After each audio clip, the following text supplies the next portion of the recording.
Hello, everybody. Welcome. Thank you for sharing this Saturday with us. So we are live, I believe. You guys let me know. How's the audio? How's the video? Everything okay? Are you guys okay? So I already talked to Joshua Maxwell. He said he had to go to the grocery store. He was saying he hoped he could make it. He's got 2 hours. So I think he's going to make it. We got Eli out there. We got Miguel Rangel, Janice, of course. Let's see, who else? No, I think everybody's just saying hi to each other. It's a room now. Audio and video. Okay, thank you, Janice. So today we are thematic. So our theme is back to Jons Marketplace. So Jons Marketplace is a local chain, local grocery chain, and they specialize in Eastern European and Mediterranean or Middle Eastern foods.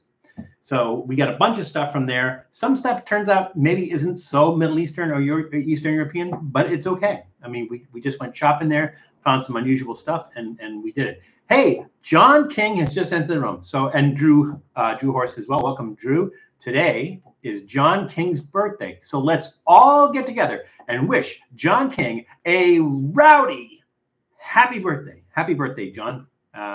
Very happy birthday to you. We would sing the song, but you know, we can't really coordinate that so well, and plus we wouldn't be able to hear it anyway. So happy birthday, John. I hope you're having a great one. Scott has just joined the room. Welcome, Scott. Let's see, who else? Miguel Rangel, did I mention you? I hope I mentioned you because you're like all over the place here in the chat. So again, happy birthday, John.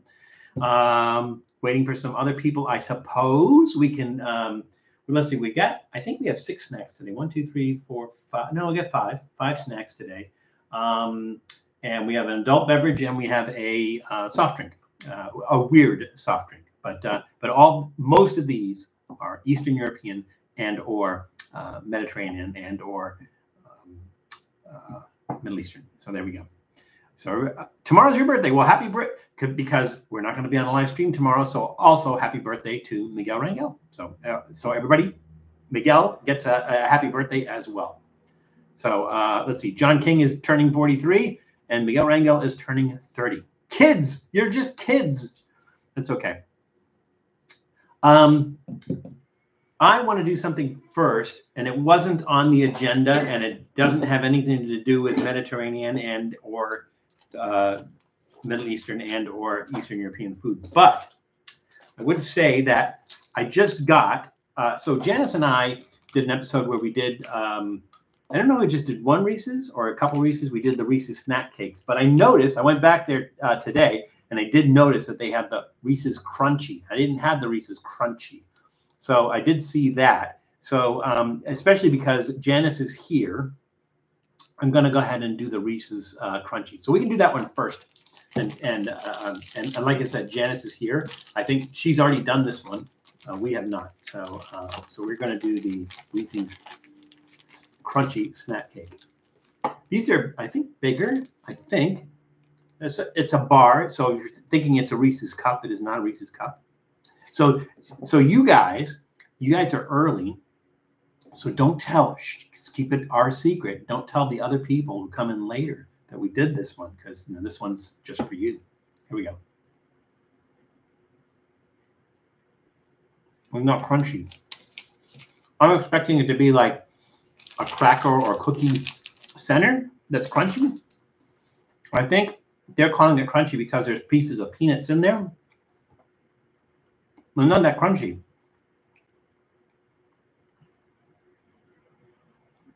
I mean, it probably tastes more like a Reese's cup because you don't get as much as the cake.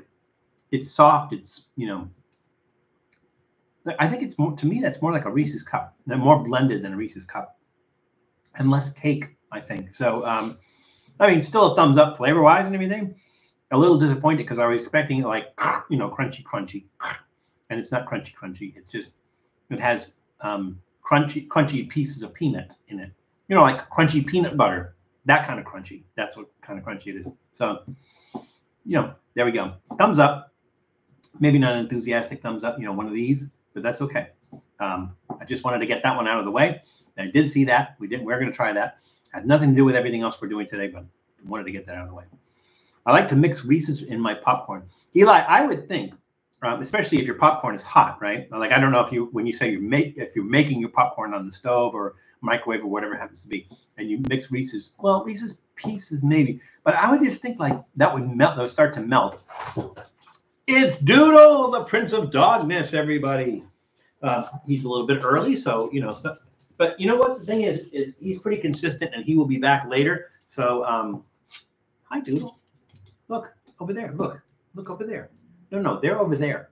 They're over there, Doodle. There yeah, and there. No, look over there. See that guy that looks like me over there? That's where they are. No, nothing? All right. Well, Doodle will undoubtedly be back later because he loves coming in here while I'm filming. Also, I think he thinks he's going to get some of the snacks. But right now, I think he's trying to lick the Reese's off my base, but I don't think it's going to happen too much. So Reese's. I call it in Reese's. Doodle, your bed here? Here's your bed. You want a snack? I will give you a snack to start off. I will give you a Doodle snack. I'm going to break this in half so there's more for later. There you go. You want that? He does want that. And off he goes. No loyalty whatsoever. The snack wins every time. There we go. Let's see. I eat Doritos with Cocoa Puffs. Dry? Drew, is that dry? Like sometimes you just mix like Cocoa Puffs in the bag with Doritos? That'd be interesting. You have that chocolate flavor. Now, chocolate and chili, they actually go good together. I didn't know about the corn taste with the cocoa, but you know, I mean, I suppose you know, there's corn, cocoa, chili, those things. I think they would go good together. Maybe the saltiness would be a little bit off. You know, especially with the Cocoa Puffs being sweetened with sugar, that might be a little bit off. But I don't know. Sounds interesting. So, but like I said, do you do it dry or do you put it in like a bowl? Like you put Doritos in the bowl with the cereal and then put milk on it? How does it work exactly? Well, it looks like Miguel Rangel eats Doritos and Frosted Flakes. Let's see. Frosted Flakes are corn flakes, and Doritos are made from corn. So that's not that much of a departure. But again, you're going with the spicy and salty Doritos with the sweet, sugar Frosted Flakes. I don't know. How are they, Miguel? They're great. 10 points. 10 points to anyone who tells me who was the voice of Tony the Tiger. The original voice of Tony the Tiger. Obviously, you know, he's dead. But the original voice of Tony the Tiger, they're great. That guy. Anybody? 10 points. 10 extra points just for you. First person. And Janice gets it. It is Thurl Ravenscroft. Also, the voice of, the one who did the singing voice for the original How the Grinch Stole Christmas. So you're a mean one, Mr. Grinch. That was Thurl Ravenscroft as well. So Tony the Tiger and the narrator singing voice for the Grinch. There we go. Yeah, I dry scoop the puffs with the Doritos. Yeah, I think that would work better. I think, you know, putting milk on it just is just a little bit past that crazy point. Hey, Hank Hill has just entered the room. Welcome, Hank. Scott, I did mention you, correct? I think. Sorry, you are late. You are 9 minutes late, Tom. And the only thing you missed, although I promised everyone that we wouldn't tell, the only thing we missed is I found the Reese's Crunchy snack cake, and we tried that one because Janice was in the room and she and I had done a collaboration where we had done the Reese's snack cake before. I think she had the crunchy one. I did not have a crunchy one, so I just did the crunchy one, and it was okay. Not worth doing a whole episode on, I think. So that's why I just snuck that one in there. It's going to be 110 degrees on Thursday. Oh my God. Oh my God, 110. Crazy weather, man. Crazy weather. You know, we have a drought here. It's supposed to be in the upper 70s, I think, most of the week. But, you know, it's Southern California. Anything could happen. Let's see. Okay, everybody's talking. Everybody's good. Well, we will wait another, let's see, well, how many snacks we got? We have 5 snacks. Yeah, I mean, we have plenty of time. So we will wait till quarter after, see if anybody else will join us. The little number here that I don't completely understand is 10. So we have about 10 people in the room. Hope you guys all had great weeks. Hey, Panama Red is in the room. Panama, we have not heard from you in a while. It's been a while since we've seen you, so welcome back. Glad you were able to join us. So one thing that we can talk about before we start is this week, the very last Howard Johnson's Hojo's restaurant closed. They split off the hotel, because Howard Johnson's was a hotel, but also was a restaurant. And usually they were adjacent to each other. They were famous for their orange roof. And I think, I'm trying to remember, they were the opposite colors of IHOP. So it was usually a blue, the walls were blue, the roof was orange, and I think IHOP had the opposite. So, but the last Howard Johnson's was in Lake George, New York. They just closed. I think it was in the I want to say it was the 1940s they opened up. The first one was in Quincy, Massachusetts, if I'm not mistaken. And they just closed. So end of an era. I can remember back in my rock and roll days, because I think Hojo's was open. That's what we used to call it, Hojo's. I think it was Hojo's was open 24 hours, if I'm not mistaken. And so like after gigs, we would go to Hojo's and get breakfast, you know, or dinner, you know, whatever we felt like eating. But those days ended pretty quickly, and then the last remaining Howard Johnson's. However, even though it was still called Howard Johnson's, the person who was leasing that building said for the last time in several years, the restaurant wasn't operated as a traditional Howard Johnson's experience. So basically, somebody was just leasing it as restaurant space. So it really was not, you know, a Hojo's with the Hojo's menu and, you know, et cetera, et cetera, et cetera. But it was still called Howard Johnson's. The last vestiges of it, all gone. Bye-bye. All gone. Yes, tear for Hojo's. Tom, I imagine you and I are from the same era, and I imagine you spent some time in Hojo's as well. Anybody else out there? Anybody else out there spend time in Hojo's? Anybody else in there have a favorite dish or favorite, you know, menu item that you used to like to get at Hojo's? For me, it was the 3D BB. Was it the 3D beef bacon burger, bacon beef burger? I think they used to call it 3D BB. And always reminds me of I'm sorry, the beef, is it that they do the 3D BB? I might be confusing it with Tennessee Tuxedo, Mr. Whoopi. He had a blackboard that was 3D, so he called it the 3D BB, being blackboard, not beef burger. But I think they did call it 3D BB, which is the same as on Tennessee Tuxedo, the 3D BB. I don't even know if you guys remember Tennessee Tuxedo. There we go. I know Tom remembers Tennessee Tuxedo because he has a dog named Chumley. So I know that Tom knows Tennessee Tuxedo. Another 10 points for the first person who tells me who the voice of Tennessee Tuxedo was. By the way, Tennessee Tuxedo was a penguin. And penguins don't come from Tennessee, so I can't understand how that, you know, where the name came from. But hey, Brady Rubel has just entered the room. Welcome. And Tom, old guy in Colorado, wins with Don Adams. Tom, 10 extra points for you. It is, in fact, Don Adams, the person who played Maxwell Smart. Hello, Chief. Missed it by that much. That Don Adams. So, Tom, you were absolutely correct. 10 points for you. I said the first one. So, you know, you guys, Miguel Rangel, you're correct. Janice, you're off a little bit. Wally Cox, Janice. Wally Cox was the voice of Underdog. Underdog. He had a very similar voice. You know, there's no need to fear. Underdog is here. That's a Wally Cox. So close, Janice, with no cigar. But Tom got it first anyway. So there we go. Streaming at 5. Oh, okay. You're asking Tom. So Scott is asking Tom. So Tom, are you doing a live stream today? And if you are, what is on the menu today? Yes, Miguel. Miguel, you are absolutely correct. Don Adams was also the voice of Inspector Gadget. Exactly. That's correct. Underdog. That's a name drop. Yep.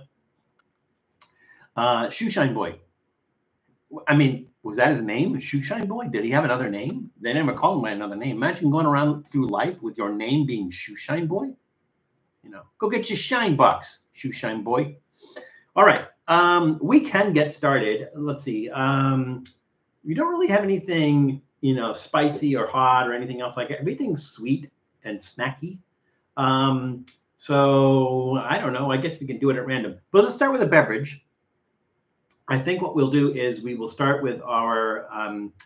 I'll leave it up to you guys. What do you want to do? You want to start with our adult beverage, or do you want to start with our soft drink? I'll leave it up to you guys. Let me know. Slept in today, had shot before. Well, that's okay, Brandy, because we've, you know, essentially just started. You just missed the niceties and fineries that we start with. So we haven't even actually started digging into our snacks yet, Brandy. So you are just in time. Just shine box, yeah. Was that? Wait a minute. Was that Casino or Goodfellas, Scott? Who remembers that? Because I'm confused because, you know, if it had Joe Pesci and what's his name? Raging Bull guy. If they had both of them in it, you know, it's hard to tell which one was which. Mountain pizza on Mountain Pizza. Oh, like with Rocky Mountain oysters, that kind of mountain pizza. Making everything from scratch: sausage, cheese, sauce, crust, not to mention the veggies. Wow. Well, I'm assuming you're making things ahead of time, I would think, because but I'm not sure. Is mountain pizza a thing? Is that like Denver pizza or something? I'm not familiar with the term mountain pizza, or is that just something that you're calling it and just kind of making it up? Goodfellas. Yeah, that's what I thought, Miguel. How did that habanero treat your stomach, Val? Eli, I'm a little bit surprised. That you know, I didn't feel it. You know, I didn't feel the fire down below. It didn't mess with my innards, and there was no ring of fire the next day. But the thing is, right after I ate it, I don't know if it was a combination of the fact that it's a habanero and it had vinegar in it, that it just kind of like I just felt it like all over up here. But like I said, once it got down to my innards and everything, it wasn't that bad. So I'm surprised. I thought it would have been worse. But no, all done on the. Oh wow, from scratch. There's a place called Mountain Pies Pizza. Oh, okay. So you're making a pizza like they do. I get it. Okay. So everybody, just a reminder that Tom's live stream starts 2 hours after ours ends, which is at 3 p.m. So at 5 p.m. Pacific time, which in Tom is at Mountain Time, so it would be 6 p.m. Mountain Time. Tom is doing his live stream, and today he is making mountain pizza. So that sounds like fun. So ready to check that out. All right. Yes, Miguel, but we did not have the dreaded ring of down, down, down in a burning ring of fire. Goodfellas and Casino are easy to mix up. Robert De Niro and Joe Pesci are both. Yeah, exactly. That was my point, Scott. So, you know, it can be confusing as to which one was which. Goodfellas with obviously with Ray Liotta. So there we go.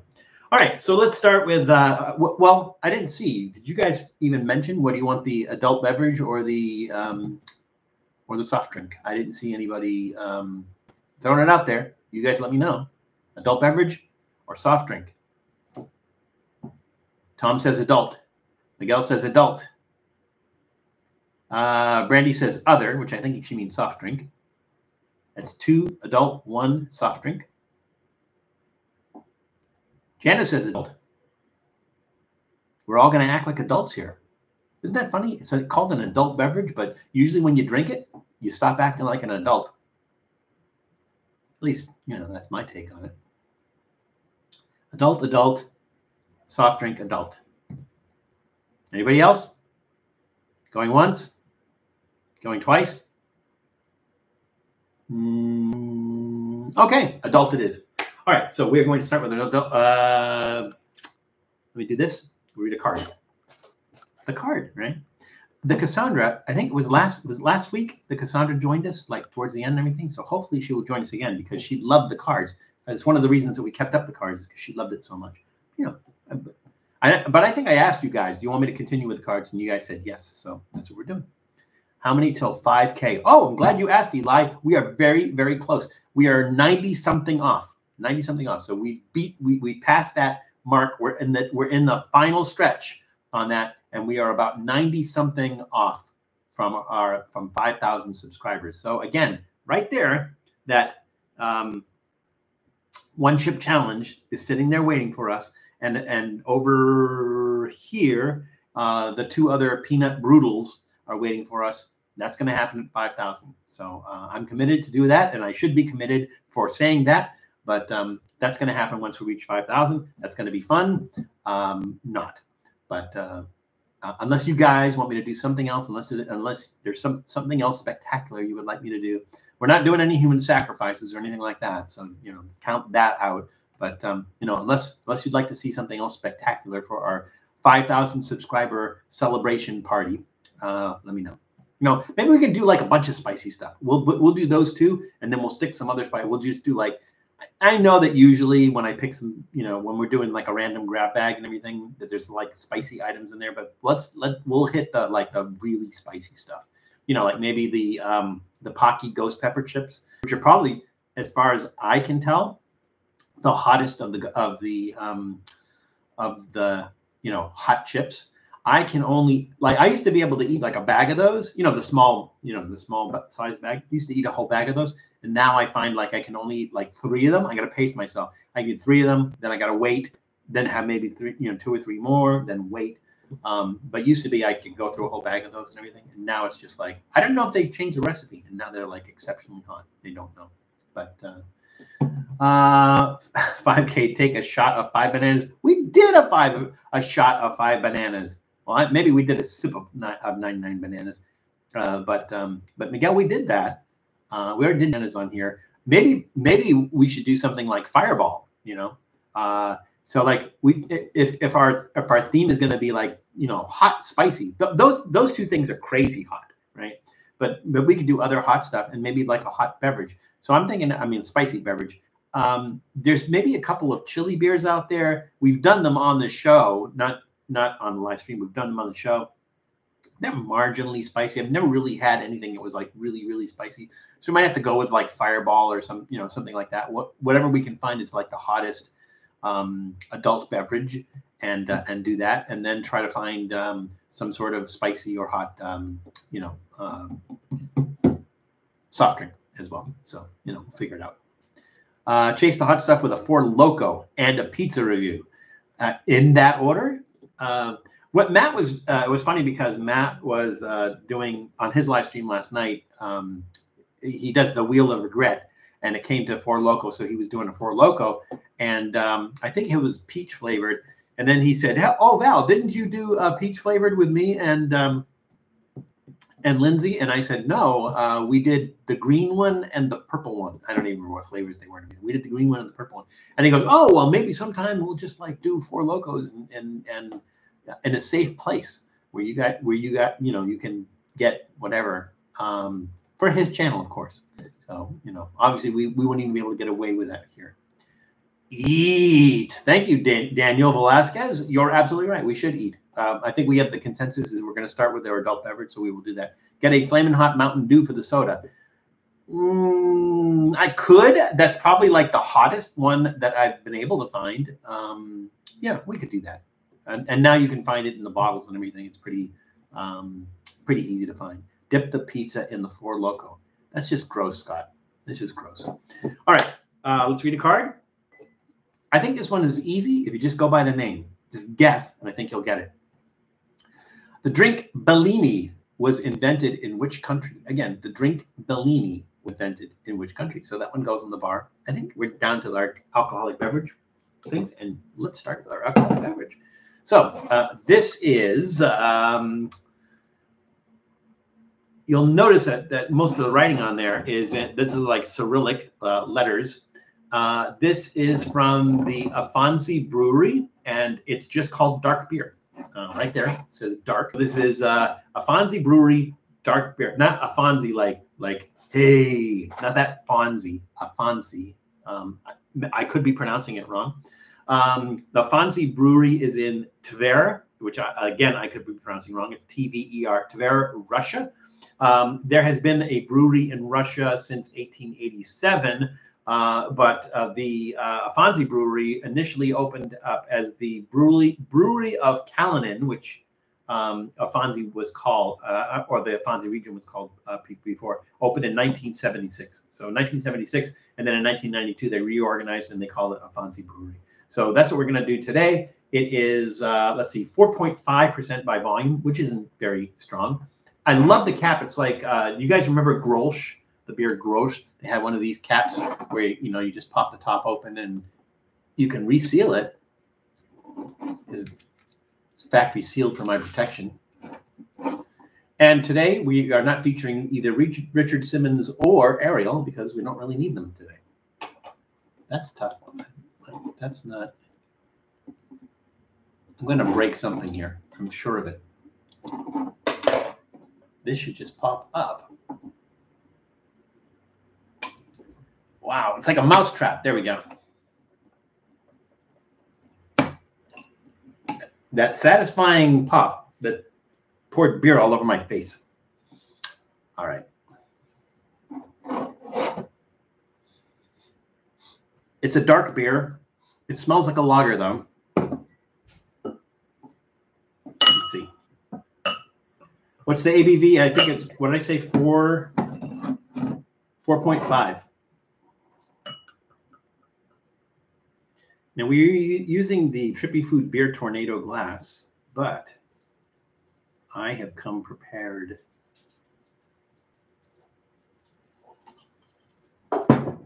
Well, they're not. Wow. Okay. I'm not sure what's going on here. So usually when I use this glass, you know, there's that little tornado happening inside it, and there's this huge heady foam, and there isn't. So I have to wonder, why is this beer different than every other one I've used in this glass? That is really interesting. Found it at a store that sells kumquats about 2 hours drive from us, but they are out. Had them in March. Oh, I think maybe kumquats might be a seasonal thing, Tom. But I would leave your phone number with them and just say, hey, when you get them in, call me. Because 2 hours is like the best I think you're going to do right now. You know, to be honest, I thought you were talking about a beer made by Fonzie. Yeah, that's exactly. That was my thing. I like, but I'm probably not pronouncing it right. That's the thing. All right, here we go.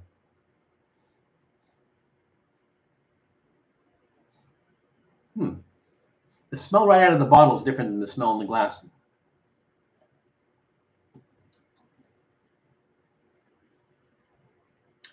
It's kind of flat. So, I mean, there is some, you can see that there's like a slight head on the top of it, but in general, it's kind of flat. There's not a lot of effervescence in there. Maybe it has to do with the fermentation, and maybe that's why it has a, you know, somewhat lower alcohol. Classical composition. Oh, I wonder if it's from Bach, Beethoven, with a taste of bitter hop, which is unusual for a dark beer, but that's okay. I guess I shouldn't expect anything like. I'm pretty sure this beer was under $2. Was less than $2. A little bit creamy, but like I said, not a lot of effervescence. And though they say a taste of bitter hop, I'm not really getting a lot of bitter hop there. I mean, like, it's not like an IPA. It's not like that crazy bitter. For me, I just wish there was a little bit more effervescence, but flavor-wise, it's really good. And like I said, it's very thick. It's syrupy. I'm not sure. Like, it's really hard to tell because they don't list like ingredients as to what's in it or anything. But let's see, best before July 28th, 2022. So we're drinking it before it expires. It's a decent beer. I'm gonna give it a thumbs up.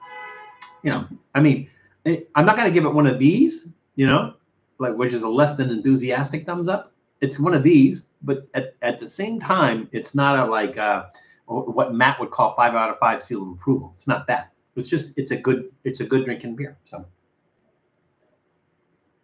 I can't take IPAs anymore, or a stout or sour ale kind of guy. Well, that's the thing, though. If you like sour ales, I would think you would like IPAs because IPAs have that bitter, you know, that bitter hop taste. But you know, and it's funny because when I go into Trader Joe's usually has some interesting beers, and we can buy singles, which is kind of cool. But the problem is that they have so many IPAs, like a whole section of beer is just IPAs, and just a very, very tiny section with anything besides IPAs. And I'm not a big fan of IPAs. I'll drink them every once in a while. I think I might have done like 1 or 2 of them on the live stream, but again, thumbs up on this one, by the way.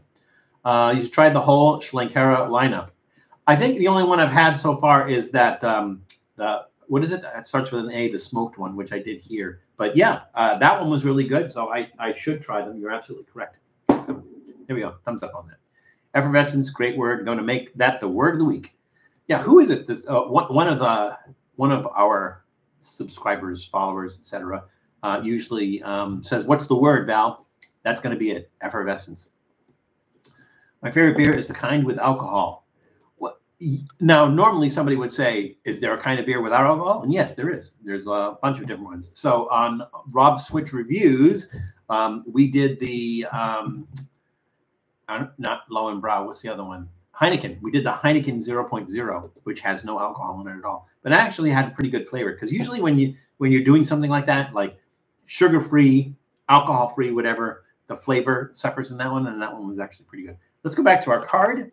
And the question was, the drink Bellini was invented in what country? So let's see. Janice Yamanaka said France. Scott Manfield said France. No, I'm sorry. Janice said Italy. Scott Manfield said France. Randy Rubel said Italy. Miguel Rangel said Italy. John King says Belgium. Tom says Quatley. I think that was it. The correct answer is, of course, Quatley. But they changed their name afterwards to Italy. So anybody who said Italy was also correct. Scott, you missed it on France. And John, you missed it on Belgium. But I'm in a generous mood today. So 100 points for everybody. 100 points. Everybody. Would you be willing to try the new Tube of Terror, world's hottest corn nuts? Eli, of course. I will try everything. You know, maybe the thing is, do you have to eat the whole thing? I don't know. But I will look into that. And I will add that to our 5,000 subscriber hot as hell party. So I won't call it something like that. Goat cheese with jalapeno honey. That sounds awesome. I like to get like a usually like a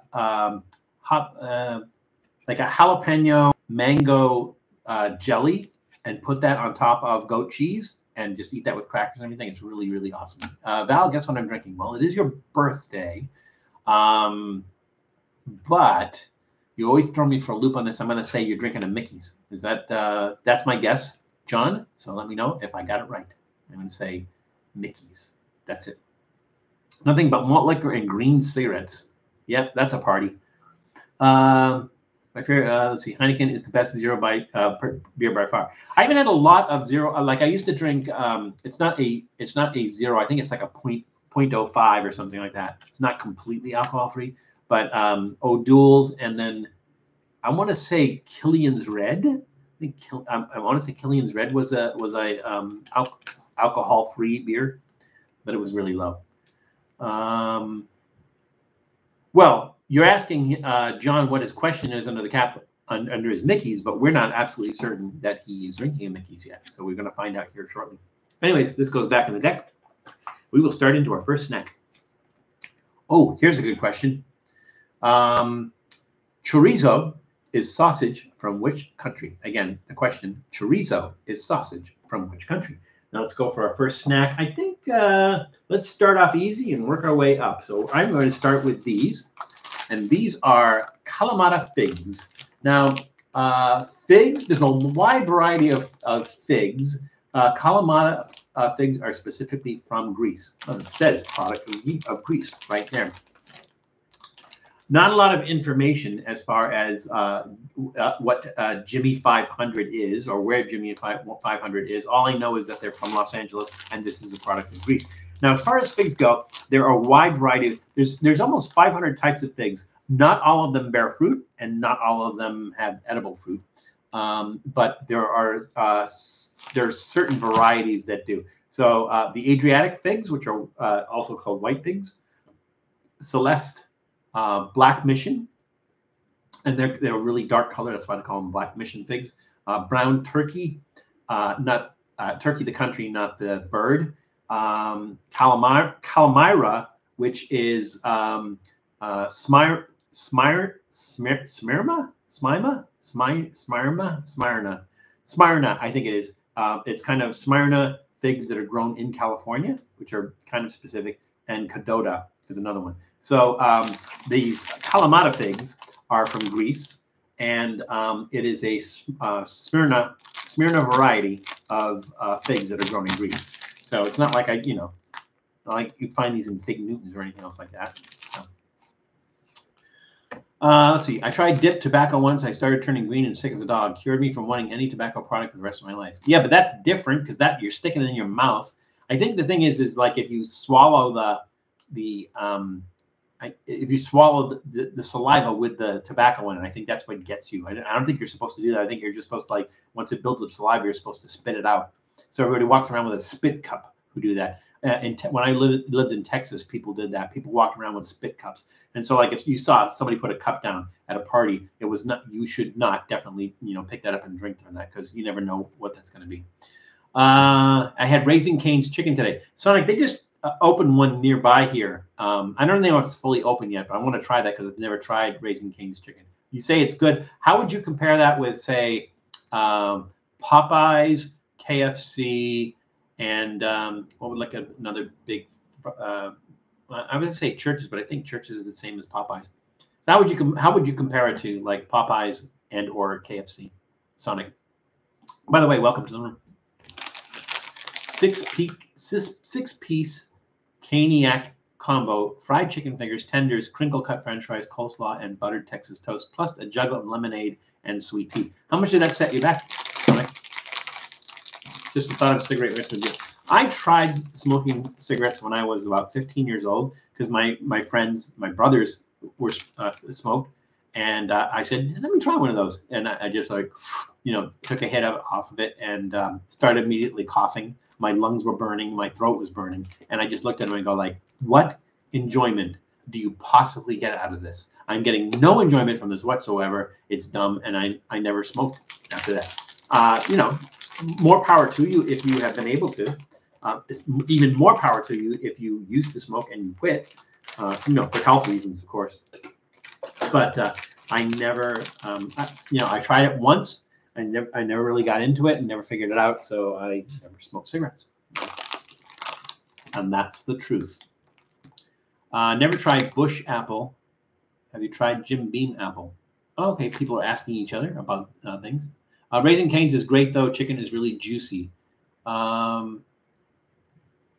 Drew, how would you compare it? Bojangles. Oh, that's right. There is a chicken called Bojangles. Maybe not here so much. I haven't really seen any in the LA area or Southern California area. Quit tobacco 6 years ago, and glad I did. I'm glad you did too. Good for you. 10 points, Tom. All right, here we go. Here is a Kalamata fig from Greece, which is a Smyrna variety of fig from Greece. These are obviously dried. You can eat figs fresh without drying them out. That's fine too. But once they're dried out, they last a little bit longer. That's sweet, but it's not overly sweet. Some figs are like really, really, a lot of sugar in them. And I don't mean they add sugar. I mean, they have a higher sugar content. Crazy. There's all the little seeds in there. But if you've never eaten,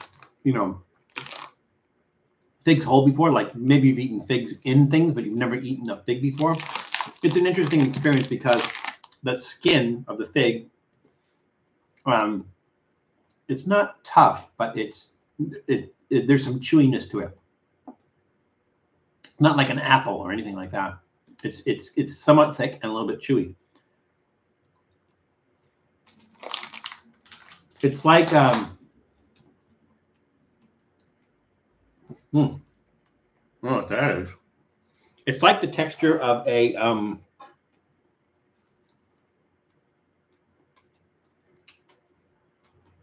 sausage casing. Those are good. Nice, sweet, but not too sweet.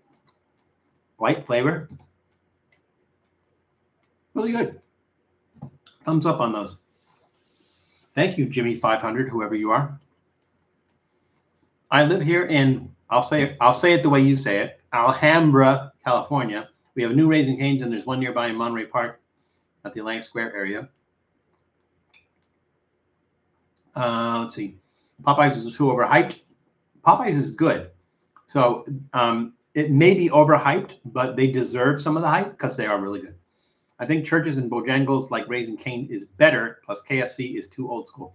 KFC is just bad. And it's not, it has nothing to do with old school or new school or anything. It was just bad. It was just greasy, not good. So maybe it used to be. They just don't care anymore. So, you know, sort of like McDonald's. Maybe when McDonald's had like 100 franchises, maybe they were good, but now they're all over the place. I mean, there's KFCs in Bogota, Colombia when I was down there. But although it's probably better than the KFC you get here. But to me, yeah, KFC's bottom of the barrel. Let's see. The skin of the fig is leathery. Yeah, that's a good description of it, Janice. But not leather, not like not to the extent of like jerky, like where you're like, you know, trying to pull away from it and everything. But yeah, leather. I would go with leathery. That's a good description of it. Did anyone ever eat fig Newtons? Scott, I'm from the land of fig Newtons. Fig Newtons are all right. Who wants to tell me what fig Newtons are named after? Not whom. If they're not named after Isaac Newton, they are not named after Juice Newton. They're not named after Olivia Newton-John. So somebody want to tell me 10 points for you if you tell me what fig Newtons or who fig Newtons are named for. Oh, did I say Isaac Newton? I think I did, but it's not Isaac Newton. Love fig Newtons. Yeah, and they were doing other fruits too. I think they were doing some other kind of Newtons. And there's other companies that make something similar to a fig Newton and everything. But Newtons are from the Boston area, originally made in the Boston area. And let's see, anybody? Fig Newtons are awesome. Yes, they are. You used to have flavored ones, blueberry, strawberry. Yeah, because they did make other Newtons. That is correct, Brandy. Let's see. We did have KFC all-day buffet. Buffet? I've never heard of a KFC buffet. That is odd. Janice Yamanaka, you are correct, and you get 10 points. Fig Newtons are named after the city of Newton, Massachusetts. They weren't made in Newton, Massachusetts. I think they were made in Cambridge, if I'm not mistaken. But they are named after the city of Newton, Massachusetts. You are correct, Janice. Give yourself 10 points. The question was, chorizo sausage is from what country? And let's see, what were the answers? That seemed like so long ago. Okay. Brandy Rubel said Mexico. Scott Mansfield said Mexico. Scott said Mexico. There's two Scotts. We're going to have to, we'll just say, Scott Mansfield, do you mind if we call you Mansfield just so that we can differentiate you between the other Scott? Tom says Mexicato. Miguel Rangel said Mexico. And Janice said Spain and Portugal. Turns out that Janice is the only one that's right. It is from Spain.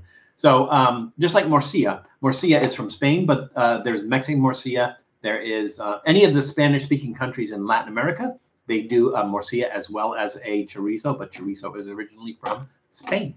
So it was sausage. You know what? Here's what I'm going to do. This is worded improperly. It doesn't say sausage originally from what country. It says from what country. So anyone who said Mexico is absolutely correct. Janice is, of course, more correct because she said Spain, which is where it originated. But you guys are not wrong. Chorizo is from Mexico. So I'm going to give everybody, let's see, we'll say 50 points. Everybody gets 50 points on that one. There we go. So that goes back in the deck. Let's see, we did beverage snack. Time for another snack. And as long as we're talking about tree fruit and everything, we're going to stick with that. The question is, which cocktail is made from Cointreau, brandy, and lemon juice? Again, what cocktail is made from Cointreau, brandy, and lemon juice? That one goes in the bar. We're getting to all the alcoholic beverage questions here. Let's have it. Speaking of alcoholic beverages, let's have another sip. That's a pretty good beer. Like I said, it tastes a little flat, but I think it's I could be the way it's brewed. I don't know. And let us do chestnuts. So these are chestnuts. They are grilled and peeled. They are superior quality. And these are from Tazah Foods. And Tazah Foods was founded in 1997 in Los Angeles. Now, Tazah does not produce foods. They don't have like a, orchards and vineyards and stuff here in the LA area. They import and then they package and sell them. So these are imported from where? Oh, man, you guys are not going to believe this, where these are from. They're not from the United States, but somebody. So I bought these in a store that specializes in Eastern European, Mediterranean, and Middle Eastern foods. And they're chestnuts. And there's like Arabic writing on there. There is, I'm not sure what language that is. It doesn't look like Arabic. Somebody tell me where these are from, where the chestnuts that are in here are from. Anybody, just take a wild guess. I mean, it's a wild guess, really wild guess. I would not have guessed it. That's where the chestnuts are from, because again, it is from a Los Angeles importer, and it was from a store that has Mediterranean and Eastern European and Middle Eastern food. So, anybody want to take a guess out there? I want to eat buffalo chicken pizza. Made with chicken? Oh, I guess it would be chicken, yeah, because you're just talking about the buffalo sauce and chicken. That would be good. It sounds good. I can always change my name to Tybalt. That's okay, Scott. Your Scott is good, but I just want to be able to differentiate you. So I say Scott, two people don't go, what? Let's see. Question for martinis. Martinis, I guess. Okay. Let's see. Good pizza, hot dog, sandwiches, side. Okay, nobody's gonna guess it. Oh, Drew Horst guessed that those chestnuts are from the UK. Looks like the Miguel said Thailand. Scott said Monterey. I think those are the guesses. No, People's Republic of China. They are from the People's Republic of China. I know, blows my mind too. That wasn't that was like a severely tough guess. Is this something important? It is not.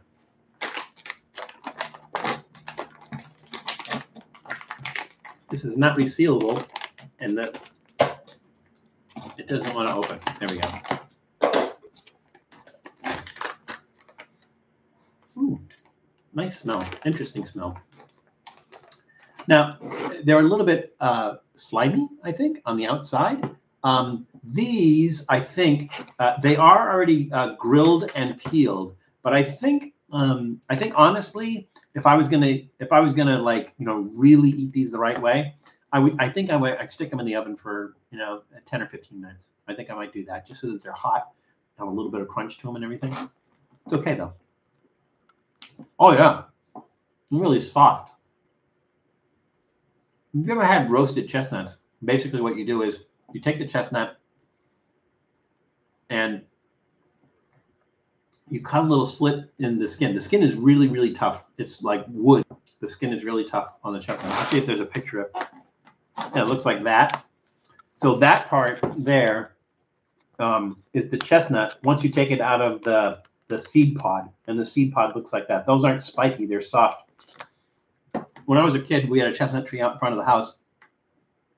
And in the fall, when they would drop the chestnuts, basically these pods on the tree would split open, and that little nut would fall down on the ground. We didn't eat them. We just basically threw them at each other. So we had chestnut fights. But then when you crack that open, that's what it looks like on the inside.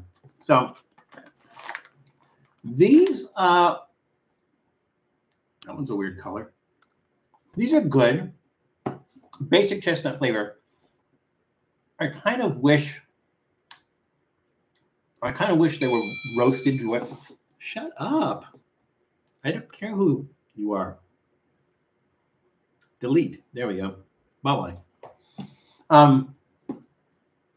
Because I like when it has a little bit of give to it. Not crunchy, but just a little bit of give to it. A little bit of firmness to it and everything. And these are kind of soft and mushy. But the flavor's there. It's not like off-putting or anything. So it's going to get a thumbs up. It's really basic. Thumbs up. But again, I think, if I was in the kitchen or something, I think I might pop these in the oven, just as is, maybe about 10 minutes or something like that. Might even sprinkle some like nutmeg or cinnamon or something like that on it. And if I'm really going to do that, might even put like just a tad of cayenne pepper on it or something as well. But yeah, they're good. Thumbs up. Like I said, I just kind of wish they were hot and just a little bit more crunchy, but still good. Still thumbs up. So let's see. The question was, which cocktail is made from Cointreau, brandy, and lemon juice? Let's see what the answer, the guesses were. Let's see. I got to go pretty far back there. Scott said sidecar. Jessica Stanton said martinis. Oh, welcome to the room, Jessica. I didn't see you sneak in. Brandy Rubel said sidecar. Janice Yamanaka said sidecar. Let's see, was that it? It might be it. It is in fact sidecar. Oh, Tom, I'm sorry. Tom said kumquat cocktail. Oh, that's correct too. Yeah, it is in fact a sidecar. So everybody gets 100 points. So we're being consistent today. I think that's what it is. Don't eat it. It's from China. Too late, Miguel. It happened. We have DiGiorno's frozen croissant pizza. Croissant pizza? Seriously? Croissant pizza? I never heard of that. That's bizarre. Well, okay, here's a question for you guys. And this is not like a quiz question. It's a question for you guys. What are your favorite frozen pizzas? Don't give me a bunch of them. Just say, like, for personally, which one is your favorite? What is your favorite frozen pizza? If I had to think about it, I would have to say, I think I like Screamin' Sicilian. I think Screamin' Sicilian is one of my favorite frozen pizzas. But to be honest with you, the regular one from Trader Joe's is pretty good. Not the kale one. That was horrible. But the regular one from Trader Joe's is actually pretty good. And but I think and Tombstone I think was pretty good too. But I think I'm going to go with Screamin' Sicilian. That's mine. But what about you guys? What's your favorites? Kate Bush is back in the charts because Hank, if I'm not mistaken, there's some kind of commercial that uses running up that hill. I think, is that correct, Hank? Let me know. Or does she come out with new material? Because I don't think she's come out with material since maybe the 80s. I think. Oh, and the British Royal Jubilee is on right now. It's good to see the Queen. Forget Harry and Meghan; they are not loyal. Well, yeah, but honestly, the Queen is what, 95 years old. So God save the Queen. Interesting week in popular culture. Top Gun 2 came back for Tom Cruise. Johnny Depp on his showcase against Amber Heard, and God bless Ray Liotta. Yeah, I think there were some other people besides Ray Liotta that died. Alan White, the drummer for Yes, died this week as well. And he was 70-something years old. So he had been a longtime drummer. It wasn't the original drummer. Bill Bruford was the original drummer. But I think between Alan White and Bill Bruford, they were the only drummers. They only had two drummers during their long career. But Alan White was one of the later ones. He also played with the Plastic Ono Band. So he played with John Lennon. Some other people too. I can't remember offhand. If Mean Metal Mike was here, he would know. Where is Mean Metal Mike? Told him to be here. Look at the time. Janice, you like the Screamin' Sicilian as well. Yeah, those are pretty good. Miguel Rangel likes Jack's Pizza. I don't think I've had Jack's. Let's see. Really can't decide if I like a lot of frozen pizza. That's cool, Jessica. There's not a correct or incorrect answer there. Screamin' Sicilian for me too, Tom. Yeah, you just like the mustache. Kate Bush is back because of the new Stranger Things series. Yes, it was running up that hill. Oh, okay. All right. Well, the series takes place in the 80s, so they have to have 80s music. So, but maybe it's highly featured. So I'm going to go off tangent just a little bit, but just a little bit, because you brought up Stranger Things, and I've been following Stranger Things since it came out, and I've started to watch the new series. I'm a little bit disappointed, and maybe they're gonna go into why or whatever. I just think. And I hope this doesn't spoil it for anybody if you haven't seen it yet, is that they kind of make Eleven kind of vulnerable and weak. And that kind of bothers me a little bit because she was like always strong throughout the whole, throughout the whole thing.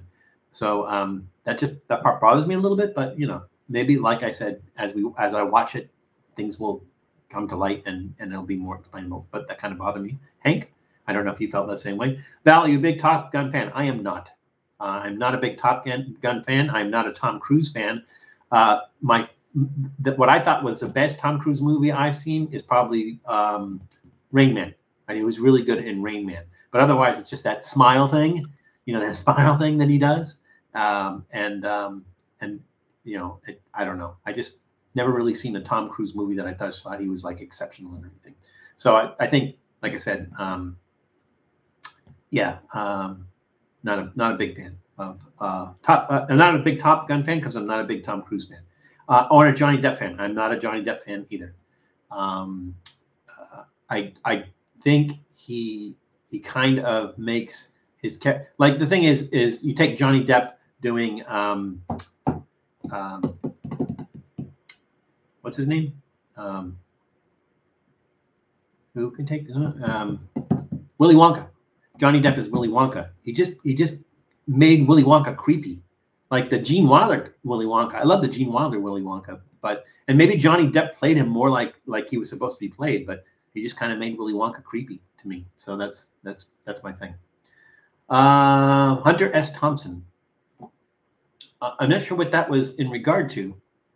I mean, I like Hunter S. Thompson's stuff. He's insane, or was. I think he's dead. I do like Hunter S. Thompson's stuff. They said this will be Stranger Things Game of Thrones season. Oh, okay. That sounds yeah, I can see that. I won't give anything away, but I can see that, Eli, why it would be. Pirates of the Caribbean. No, Pirates of the Caribbean. That was no that was a fun movie, but not a great movie.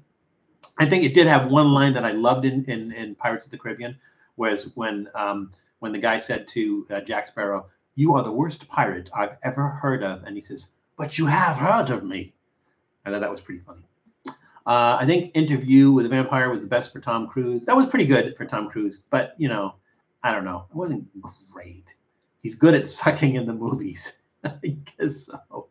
Fear and Loathing. If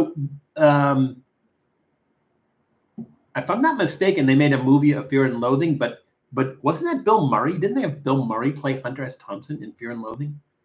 Was Fear and Loathing in Las Vegas? I think it is. It was my guess on Johnny Depp played that you were trying to guess. On who Johnny Depp played. Okay. I was watching Cool Runnings last night. Classic movie. Cool Run. That was what's his name? The Canadian guy. The big guy. The one of the dead big comics.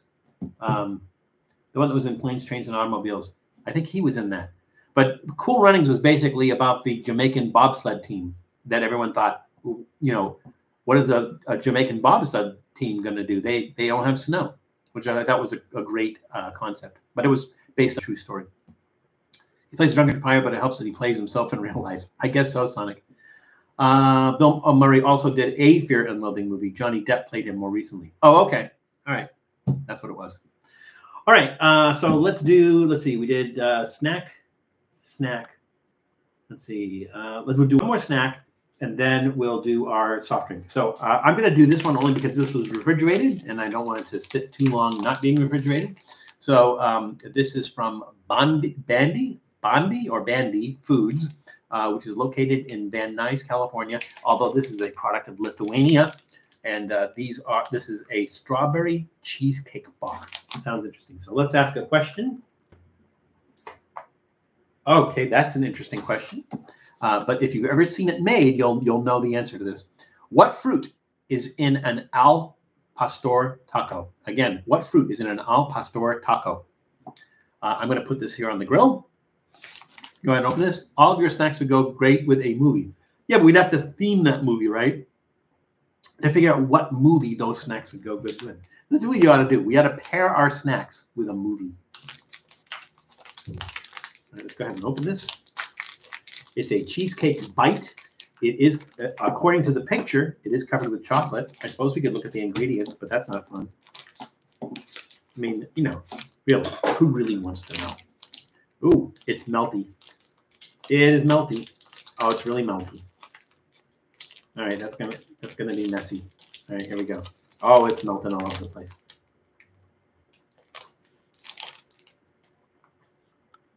Strawberry flavor. That was really messy. It does have cheesecake flavor, but not cheesecake texture. It doesn't have the texture of cheesecake. It's a lot softer, a lot smoother and creamier than cheesecake. You know, cheesecake has a kind of cheesy kind of texture to it. This one not so much. This is a more of a creamy texture, but it has that cheesecake flavor. The strawberry flavor is good. It tastes like real strawberry. Might not be, but it does taste like real strawberry. The chocolate's not overpowering and everything. That's a big thumbs up. That's a really, really tasty little snack there. All right. So that's funny, Tom. All right. So the question was, what fruit is in an al pastor taco? Miguel Rangel said pineapple. Sonic said lime. Tom said, this was a hard one. Kumquats. Not as hard as you think, Tom. You need to squeeze the lime over tacos. Yes, but what fruit is in an al pastor taco? You could say you could squeeze lime on it, but you could squeeze lemon on it too. You could squeeze an orange on it too. But it's not typically what fruit would be in an al pastor taco. If you don't squeeze the lime in it, it's still going to have this fruit in it, typically. Janice Yamanaka says pineapple. Sonic says either lemon or lime over tacos. Brandy Rubin says jackfruit. That's awesome, just because she's flying her freak flag high. She is following her own path, and I like that. Let's see. I think that was it. So infected durian. I love you. I don't like infected durian. I like regular durian. But although I don't know you, I suppose I love you too. So unless you're who I think you are, but I don't think so. Anyways, that's a great name. I don't recognize your name. Have not seen you in the chat before, but welcome. And everybody, please welcome, please give a warm and hearty tribute food welcome to Infected Durian, who loves me. Unless, maybe they're talking to you guys. Maybe Infected Durian loves you guys and not me. So there we go. I think that was the only guesses. Pineapple, jackfruit, kumquats, of course. Lime and lemon. The correct answer is in fact pineapple. It is pineapple. So if you ever watch them make al pastor taco, they have that same thing. It's like the thing they make shawarma on. It's almost the exact same thing. It's probably the process is very, very similar, except when they're making al pastor, on the very top, they usually have pineapple slices on the top. So as that's cooking and roasting, the pineapple juice is going down into the meat, going to the meat like that. So it is, the correct answer is pineapple juice. You can squirt lemon and lime on it if you want to, but typically it's not going to be, they're serving it to you, it's not going to have lemon or lime in it. But if you add it to it, it will have lemon or lime. It's kind of a vague thing, maybe not really, really specific. So everybody gets 50 points on that one. And we are joined by Doodle, the Prince of Dogmas. And he's so excited that he can't stay still for me to pick him up. But here he is. It's Doodle, the Prince of Dogmas, everybody. Doodle, say hello to them over there. No, not me. And I have chocolate on my mouth, and you are not going to lick chocolate off my mouth because chocolate is bad for you. Chocolate is bad for you. No, you can't have that. That's bad for you. You can't have chocolate. It'll make you sick. I don't want you to be sick because I don't want to clean up after you. You a good boy? Are you a good boy today? Huh? He's so mellow. So he gets all excited, but he's still very mellow. It is Doodle, everybody. Doodle, the Prince of Dogmas. All right, Doodle, here's what we're going to do. I have a snack for you. So we'll see if you want that. And you go running off into the other room like you typically do. There you go. You want that? You don't want that. You do want that? I'm going to put this right here so that if you decide you want that, there it is. Doodle, everybody, the Prince of Dogmas. What I miss here while I was busy with Doodle. Longtime fan of yours from Reckless Eating. Well, welcome, Infected Durian. I'm glad you could make it and glad you could join our little community. So welcome. Only found your personal channel a couple of weeks ago. That's okay. We've been around for, I think, a couple of years. I think we've been around for a couple of years. I'm not sure. I'd have to go back and check. Maybe you guys can do that, but I think maybe, well, you know what? I can look. Hang on. I'll tell you in a second here. I will look and look at our content and do it by date. Sort it by date. There we go. Let's see. How do I sort? Oh, filter. Here we go. Sort by description made for kids. No, that's not what I'm looking for. Oh, by date. There we go. So it looks like our first video was, where are you? Where are you? There we go. March 6th, 2015. So we have been here for 7 years. We've been around for 7 years. Wow. It doesn't seem like 7 years. It doesn't quite seem like 7 years, but 7 years it is. So there we go. Let's see. Al Pastor tacos were invented by Lebanese immigrants who settled in Puebla. That makes perfect sense. That makes perfect sense. Why you're eating something called Al Pastor tacos and you're looking at it and go, it's shawarma. Mexican changed the lamb for pork. Yeah, either one will work, or either one does work. By Scott Mansfield. Did we leave? Oh, okay. Back to work. See you all later. Well, thank you for joining us, Scott Mansfield, and hopefully you will join us again soon. So have a great rest of your day. Well, you're going to work, so have a decent rest of your day. Let's put it that way. Let's see. Did I miss anything else? Hey, Doodle, good dog. Yeah, he is a good dog. He's focused on something there. I don't know what else. Doodle is in the house. Val, health update from you and your dog. Are you both doing better now? Well, Doodle was always doing better. Doodle's doing fine. Me, I'm on the tail end of that viral thing, which was not COVID, but still, you know, a little bit of residual snottiness and everything. But other than that, I'm doing fine. Thank you for asking, Sonic. Jamaican sauce with Scotch bonnets. Yeah, Scotch bonnets are pretty hot too. Let's see, Val, you should open a Chinese noodle place. I am not opening a restaurant. I have worked with enough chefs to see what a nightmare that is. I am not opening a restaurant. The most I would consider doing is a food truck. And I would not do Chinese noodles. I would let people who know how to make Chinese noodles do Chinese noodles. Sonic, I'm glad you mentioned that. There is a food cart in Washington. No, I'm on Washington Street in Portland, Oregon. I think it's called something like Pull the Noodle or something like that. We did a Trippy Food episode on it, and they make mian noodles, which are handmade. So basically, from scratch, from dough, they hand pull these noodles, cook them fresh, cook them with fresh meatballs and everything. It is amazing. It is outstanding. I would not even pretend that I know how to do that, but it is life-changing how good that stuff is. So, and it's fun to watch. So if you watch the video that we made, we have her in the window pulling noodles and everything. It is just amazing to watch and delicious to eat and everything. So yeah, I would never even go there. 7 years. What's the word, Val? I'm glad you asked, Joshua Maxwell. We were talking about this earlier. The word is effervescence. So today the word is effervescence. Isn't that right, Tom? Someone just died yesterday on a hike at the Grand Canyon. I'm sure, Eli, I'm sure that happens all the time. You know, you heard about this one, but like literally, I would say there's probably like a dozen or more people that die on a hike in the Grand Canyon every year. I'll bet. I'm willing to bet that. Sounds good, Val. Noodle truck. Yeah, but I'm not gonna do the noodle truck. I'm not gonna make noodles because I tried to make pasta one time using a Play-Doh Fun Factory. It didn't end well. So I've never been successful in making any kind of noodles. I should do an episode of me failing until I get it right of making noodles. Maybe I will do that, but there we go. All right, so let's see. Snack. Time for our soft drink. So let's ask a question.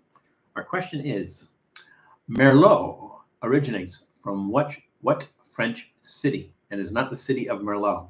Merlot originated, and for those who don't know, if you don't know, Merlot is a wine. Merlot originates from what French city? So that goes on the wine rack, and let's go to our next snack. Let's go to our soft drink, which is a non-alcoholic beverage. This is weird. We have had this type of drink before. We've not had this particular brand. The brand is Gubernija, if I'm saying that right, from Gubernija Brewery, which was founded in 1665, according to this. I'm going to slaughter this. It's Siauliai, maybe. It's in Lithuania. So this is a product of Lithuania. This is kvass. We've had kvass before. We had a different variety of kvass, but this is a fermented bread soft drink. Yes, you heard me absolutely correct. It is a fermented bread soft drink. So they actually put bread and water. They allow that to ferment, lightly ferment. There's no alcohol in it, or very, very, very little trace amounts of alcohol in it. It is a soft drink. So they put the bread in the water. They allow that to ferment. It says matured without preservatives. Now, the thing that's funny about this particular can, the package, is if you turn it around. Now, usually you turn around something like this, you get one of two things. If it's from another country, you usually get that same label with the language of the other country, or you get the ingredients on the other side. So let's see what's on the other side of this. Yeah, the exact same thing. That's a little bit odd. So let's see. Fermented bread soft drink, mildly beverage made according to authentic recipe from specially baked and toasted bread.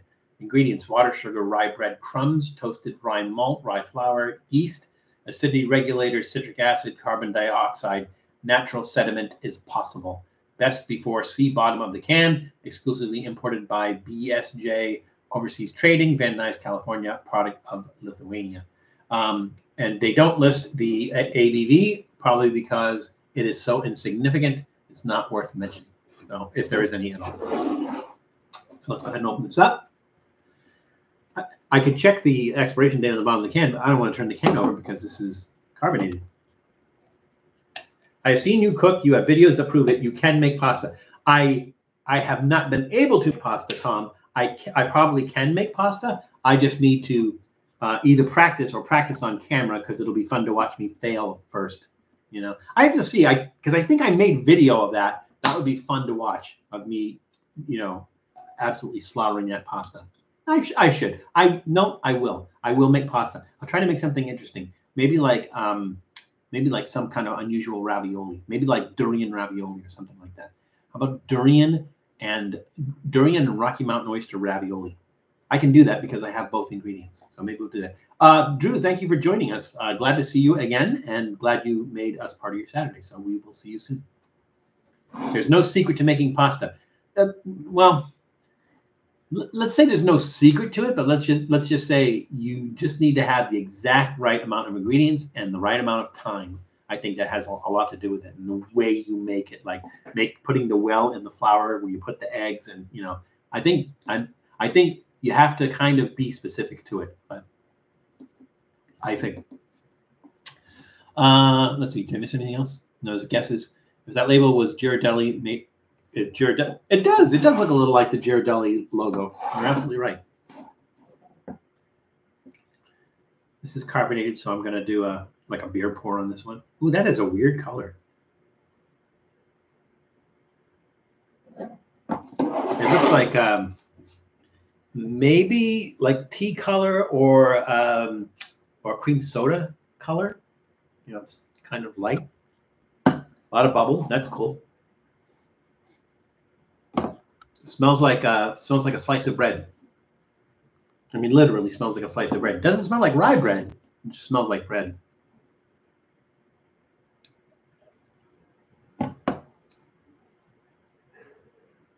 That's sweeter than I thought it was going to be, but it's not. Almost like a. I don't think it's sweet from sugar. I don't think they put sugar in here, did they? Did I mention sugar in the ingredients? I don't think so. Oh, it does have sugar in it, but it doesn't taste like sugar sweet. I think they do put citric acid in there, and it's almost like that. It's almost like a fruity sweet. That's what I'm getting from there. It's almost like a fruity sweetness. It doesn't taste like you're drinking bread, though. It's really interesting. It's It's almost like a non-alcoholic sherry. Really, that's kind of the flavor I'm getting from this.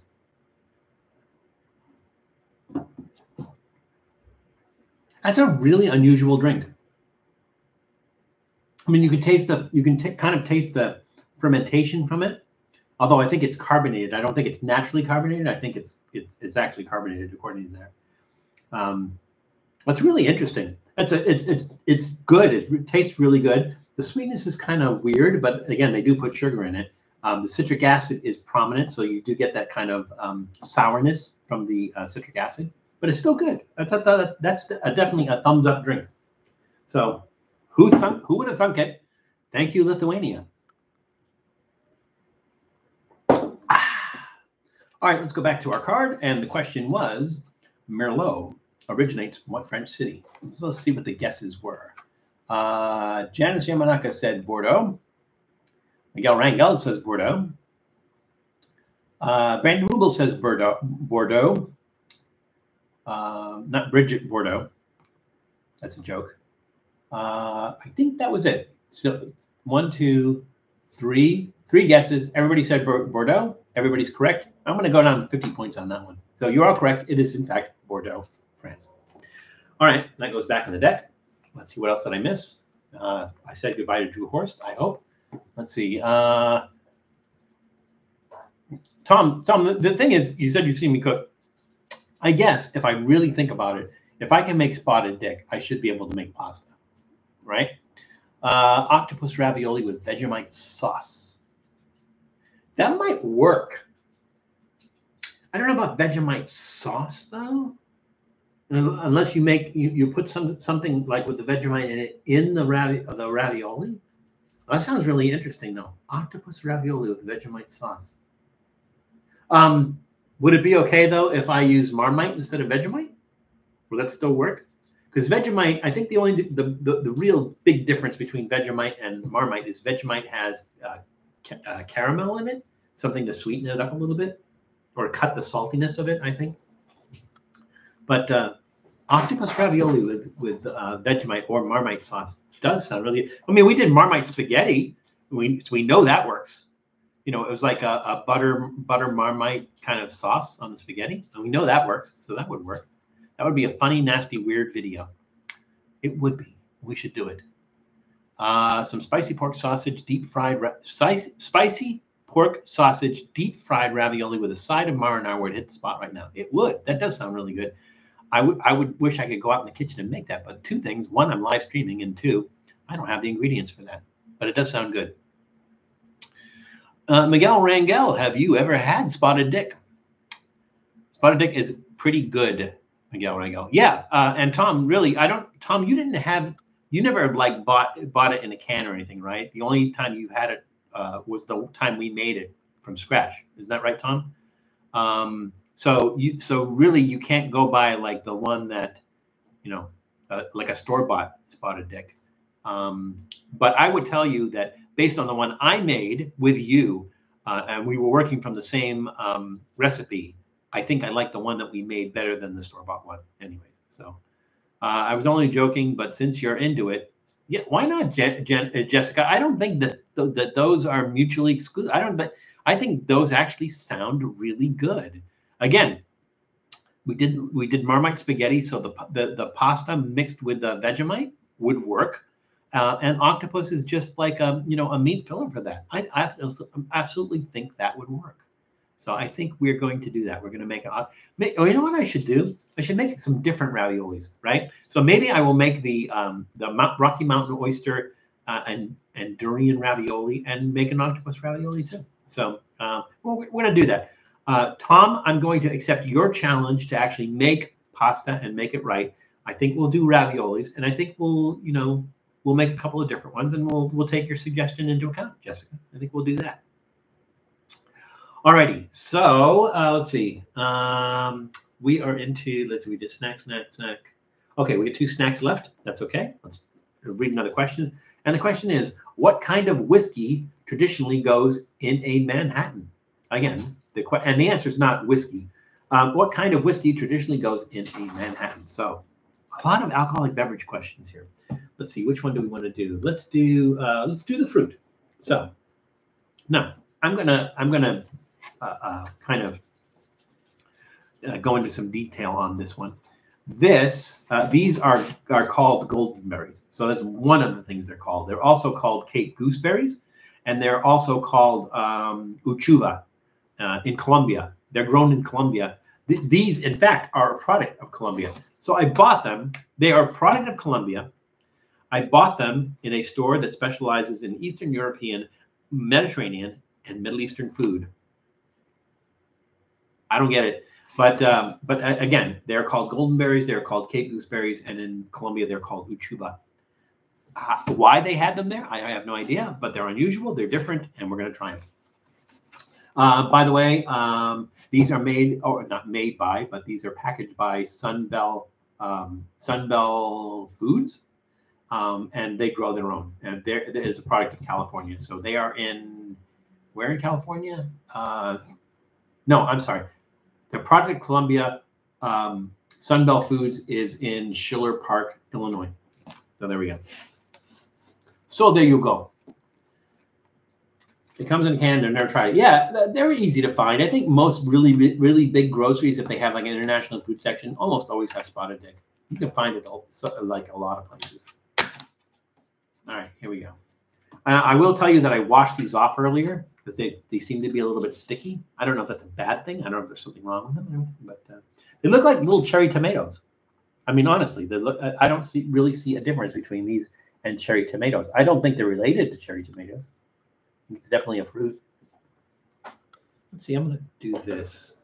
I can bring a plate. I'm going to cut this in half so we can look at a cross section of this, if I can. Yeah, there we go. That's interesting. It's sort of like, you know how the fig had seeds all through it, the inside of it? This is the same thing here. Find that sweet spot there. Yeah, there we go.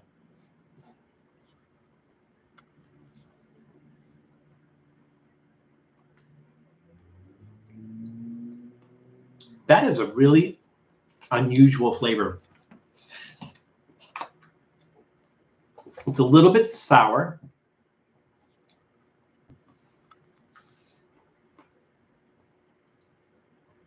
It's the texture of tomato, but all those seeds add kind of a grittiness to it. It almost has like a tomato taste to it, like a cherry tomato taste to it. And the skin is a lot like a cherry tomato as well.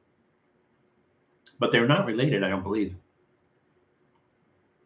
Yeah, that skin has some chewiness to it. Interesting. They taste like no other fruit I've ever had. Like I said, the closest fruit that I can think of that they taste like is tomato, like a cherry tomato. But it's much sweeter than that. And like I said, it has a little bit of sourness to it. Really unusual. Thumbs up. Thumbs up on that. Golden berries, also known as Cape gooseberries, also known as uchuva. So thumbs up. Let's go back to our question. And our question was, what kind of whiskey traditionally goes in a Manhattan? And the answers, or the guesses, were Miguel Rangel said bourbon. Tom, old guy in Colorado, said double barrel quat whiskey. Janice Yamanak said rye whiskey. And Brandy Rubel said rye. I don't see any other guesses. The correct answer was, in fact, rye whiskey, or a double barrel quat whiskey, which is also known as rye. So I think almost everybody got it right. Maybe 75% of you got it right. So let's do 75 points. 75 points for everybody. Yes, we do give out participation awards. So too bad. All right.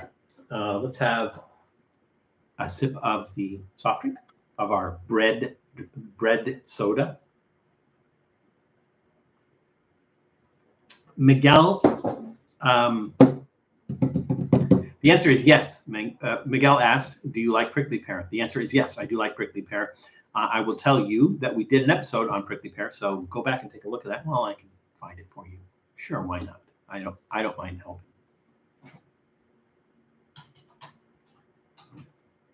Let's see.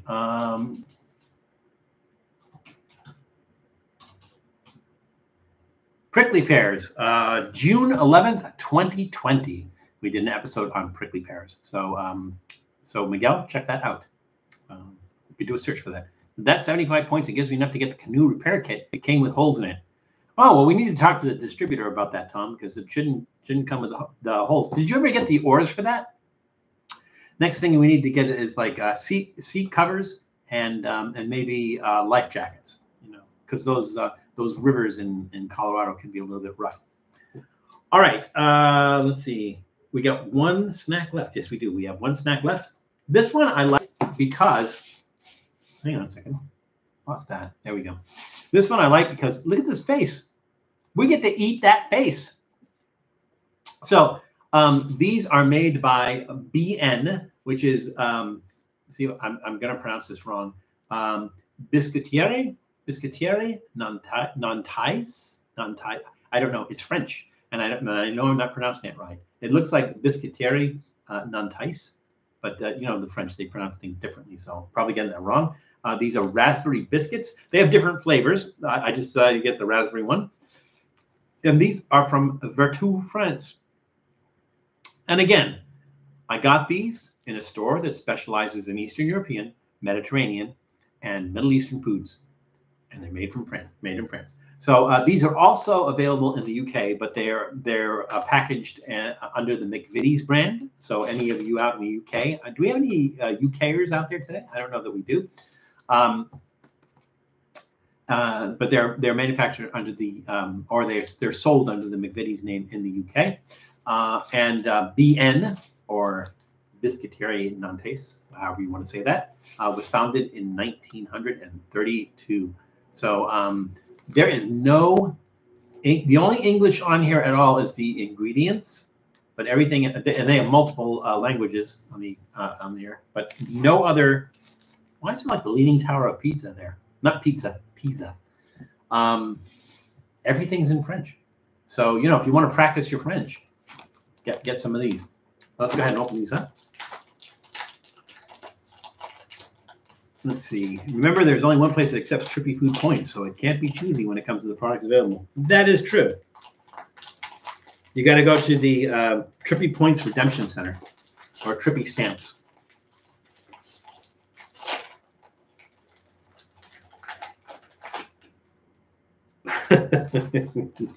These are, I'm going to say, they're a cross between cute and creepy.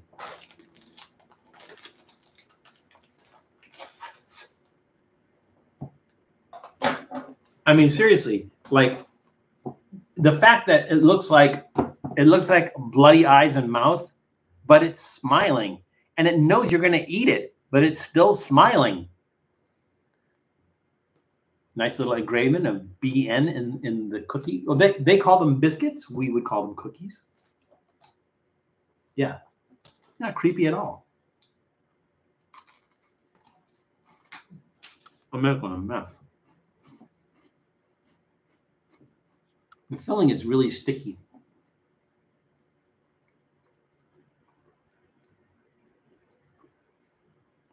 Like those frozen mashed potatoes, creepy. Creepy, creepy, creepy. The Chucky doll of cookies. That's it, Tom. The Chucky doll of cookies. It's like it wants to be eaten. The Stay Puft Marshmallow Man. Yeah, you're all correct. That kind of cute creepiness.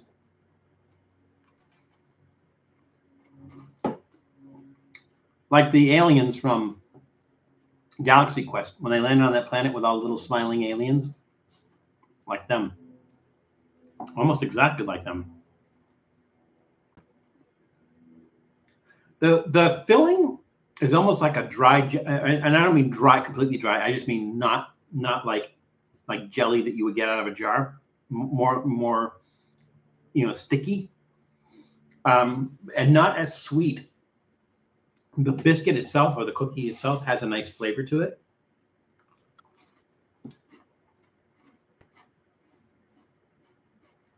It doesn't taste like you're eating stuff that's really sweet. Now, it might be really sweet, and so it's deceptive because it tastes like you're eating something that might be good for you or not as bad for you, and you might be wrong. No, not like fruit leather, not that, you know, not like a fruit jerky or anything like that. More like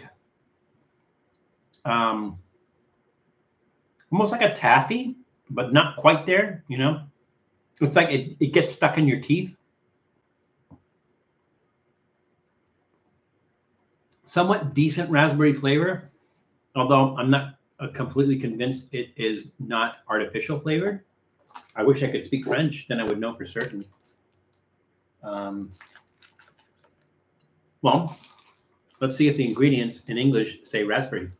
Raspberry flavored sandwich biscuits. Ingredients: cereals, wheat flour, wholemeal wheat flour, wholemeal rye flour, wholemeal barley flour. That's a lot of cereals.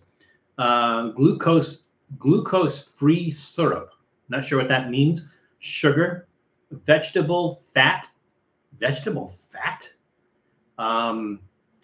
stabilizer, glycerol, glucose syrup, starch, concentrated raspberry puree, so real raspberry flavor. That's good. Raising agents, which is like raising canes. Raising agents, ammonium bicarbonate, sodium bicarbonate, salt. Sodium bicarbonate is baking soda, I believe. Salt, dried skim milk, citric acid. What is with citric acid? Why is it in everything? Why is every single manufactured product, every single snack that we've tried, why does it have citric acid in it? Why? I want to know that. Feel free to answer if you know. Why does everything have citric acid in it? That's bizarre. Tom, I bet you know because you had that powdered citric acid that you were using when you were cooking. So you might know the answer to that. Trisodium citrate color. Beetroot red. Oh, okay, so they use beets. They use beets to make the red. That's good. It's natural. Gelling agent, pectin. Pectin is natural. Flavoring, milk solids may contain traces of nuts. Keep in a dry and cool place. A really cool place. Yeah, I mean, it sounds like there's good ingredients. It doesn't sound like a lot of crazy stuff. I mean, there's some chemical sounding stuff in there, but in general, it doesn't sound like there's a lot of crazy stuff in there. So I'm going to give that a thumbs up. It's nice. Very nice, very light, not overly sweet and everything. But it's a nice little snack there. Hi, Zen Bob. Zen Bob. Oh, there is a Zen Bob. Now, Zen Bob, I will say that I don't recognize your name. Have not seen you in the chat before. Now, it could just be my advancing age, but I don't recall seeing you in the chat before. So, Zen Bob, I will ask you this. What brings you to our channel? Are you a first-time person? And where are you from, Zen Bob? Like what, you don't have to give me an actual street address and everything, but the closest metropolitan area is close enough. Welcome, Zen Bob. And Wild Woody. I do not recognize a Wild Woody either, but welcome, Wild Woody, who likes weed. There's a lot of W's happening there, but welcome, Wild Woody. Wild Woody and Zen Bob, and I think we had somebody else, the infected durian. So I'm just going to kind of cover this just so that you guys know, since you guys are new to the channel, that we are not a family channel, but we try to be a family-friendly channel. And the reason we try to be family-friendly is because we have a lot of us, I might say us, a lot of you, but us, watch the episodes and watch the with your kids, which you can do. We might slip some double entendre in there. We might slip some little sneaky things in there and everything. But we're not gonna do anything that's gonna make your kid look up and you go, Dad, what does that mean? Dad, he used a bad word. So we're not gonna do that. And again, we're not making a kids episode a show. We just want to be family friendly so that you don't have to be embarrassed if you're watching it with your kids and have to explain something like that. So that's rule number one, more like a guideline. And then rule number two, we don't talk about religion and politics. And the reason we don't talk about religion and politics, not because it's not a valid current thing, it's just that everybody has a different opinion. Nobody agrees on anything having to do with religion, and nobody agrees on anything having to do with politics. And so what will end up happening is if we start talking about either one of those two things, we will end up in an argument that will last for the whole 2 hours of the stream, and I don't want to do that. So two rules: let's keep it family friendly, and we're not talking about politics or religion. Other than that, sky's the limit. We do go off on tangents sometimes and talk about music or current events or movies or something like that. We might do that. We try not to do that too much so that we don't stray away from what we're doing here, and we have a chance to to cover everything and talk about what we want to talk about. So just putting it out there for the new people, just so that you know. And you're welcome. Welcome to the room. Citric acid is used to stabilize or preserve medicines and as a disinfectant. Yeah, but how does that work and foods as well? But yeah, but the question is, oh, it adds a sour and tart flavor. Though that stands to reason, but why? Like I've had things that had citric acid in it, which gave it a sour or tart flavor. It's something that you are not expecting to have a sour and tart flavor, and the question is, why did you put it in there?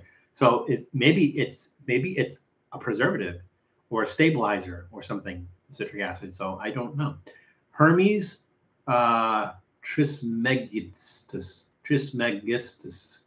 I'm sorry, Hermes. I am slaughtering what I'm assuming is your last name. It might be something in Greek that I'm not understanding correctly, or it might be your last name. And either way, I'm slaughtering it.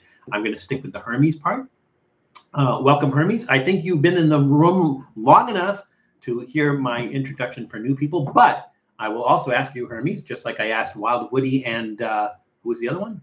Wild Woody and Zen Bob. The question, what I also add is, what brings you guys to the channel? Where you from? Closest metropolitan area is fine. Don't want a street address. Where you from? And how'd you hear about us? So, but welcome. Hey, Mean Metal Mike walked into the room. Welcome, Mean Metal Mike. We were looking for you earlier because I don't remember why. Because I'm advancing in age, so I don't remember exactly why. But I remember specifically remember saying if Mean Metal Mike was here, he would know that. And that's what we were just saying. So there we go. Thoughts on the Grease theme song? Honestly, I think it's a great Frankie Valli song, because it's not as cheesy as a lot of the Frankie Valli songs. So it is pretty. It is a decent song. It doesn't seem like it has a whole lot to do with the movie, but I mean, as a song, it's a good standalone song, and it's a good Frankie Valli song.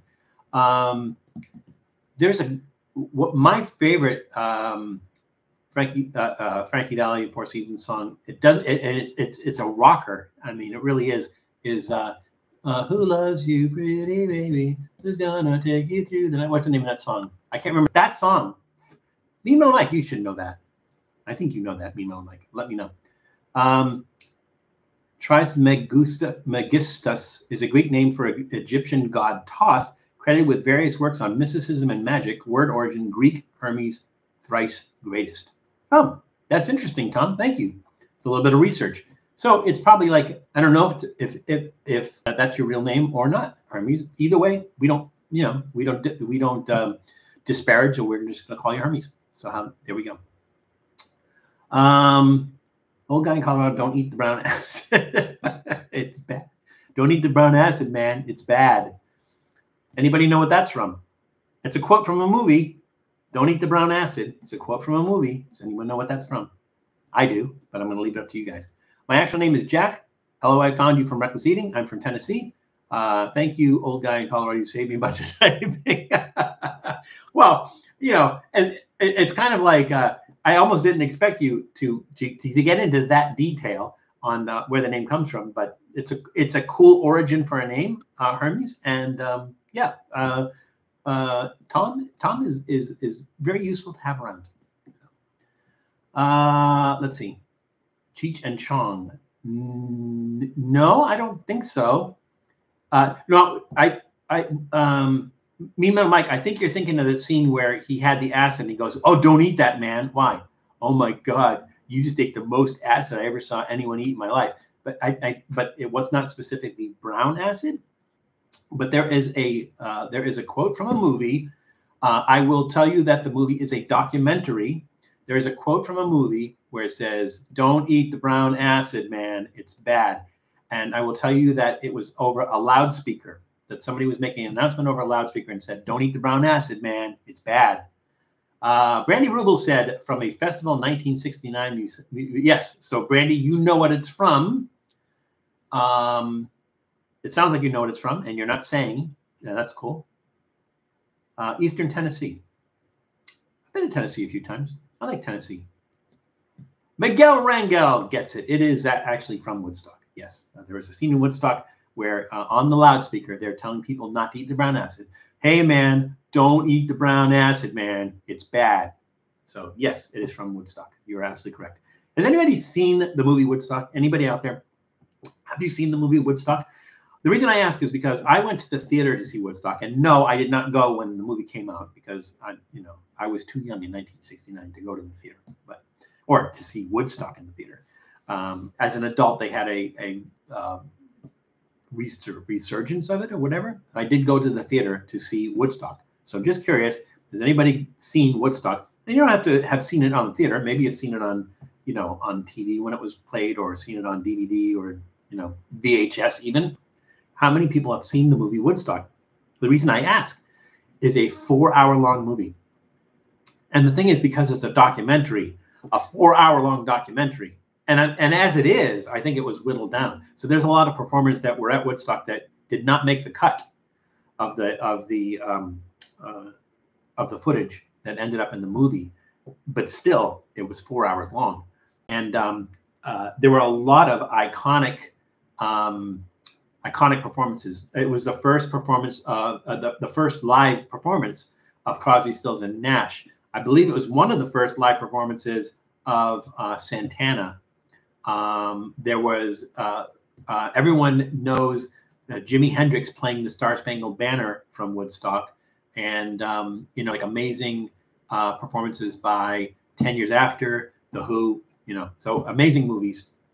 But there's some performances that actually did not make it into the movie. But great film. It's just that invest 4 hours in watching that film, and when you're in a theater, it's like they're not going to stop the projection for you while you want to go get something to eat or something like that. So you're sitting in the theater. I think they did have a intermission, but you're sitting in the theater for 4 hours. So just a word of warning if you see that. I'm trying to remember the longest movies I've seen. Probably that and Gone with the Wind, which is also 4 hours, but they specifically put an intermission in the middle of that. So there we go. Is that one the comedian Dean Martin? Maybe we're talking about something else. Don't ever say that on an airplane. What, don't try the brown acid on an airplane? Maybe. Oh, hi, Jack. I get it. There we go.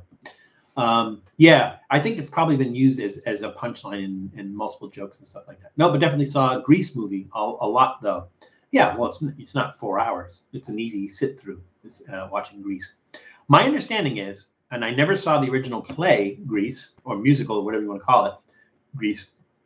My understanding is they toned it down for the movie, that apparently it was a little bit more risque. The original Broadway production of Grease was a little bit more risque. That's my understanding of it, but I never saw it, so I don't know. I mean, I never saw the play. I've obviously saw the movie.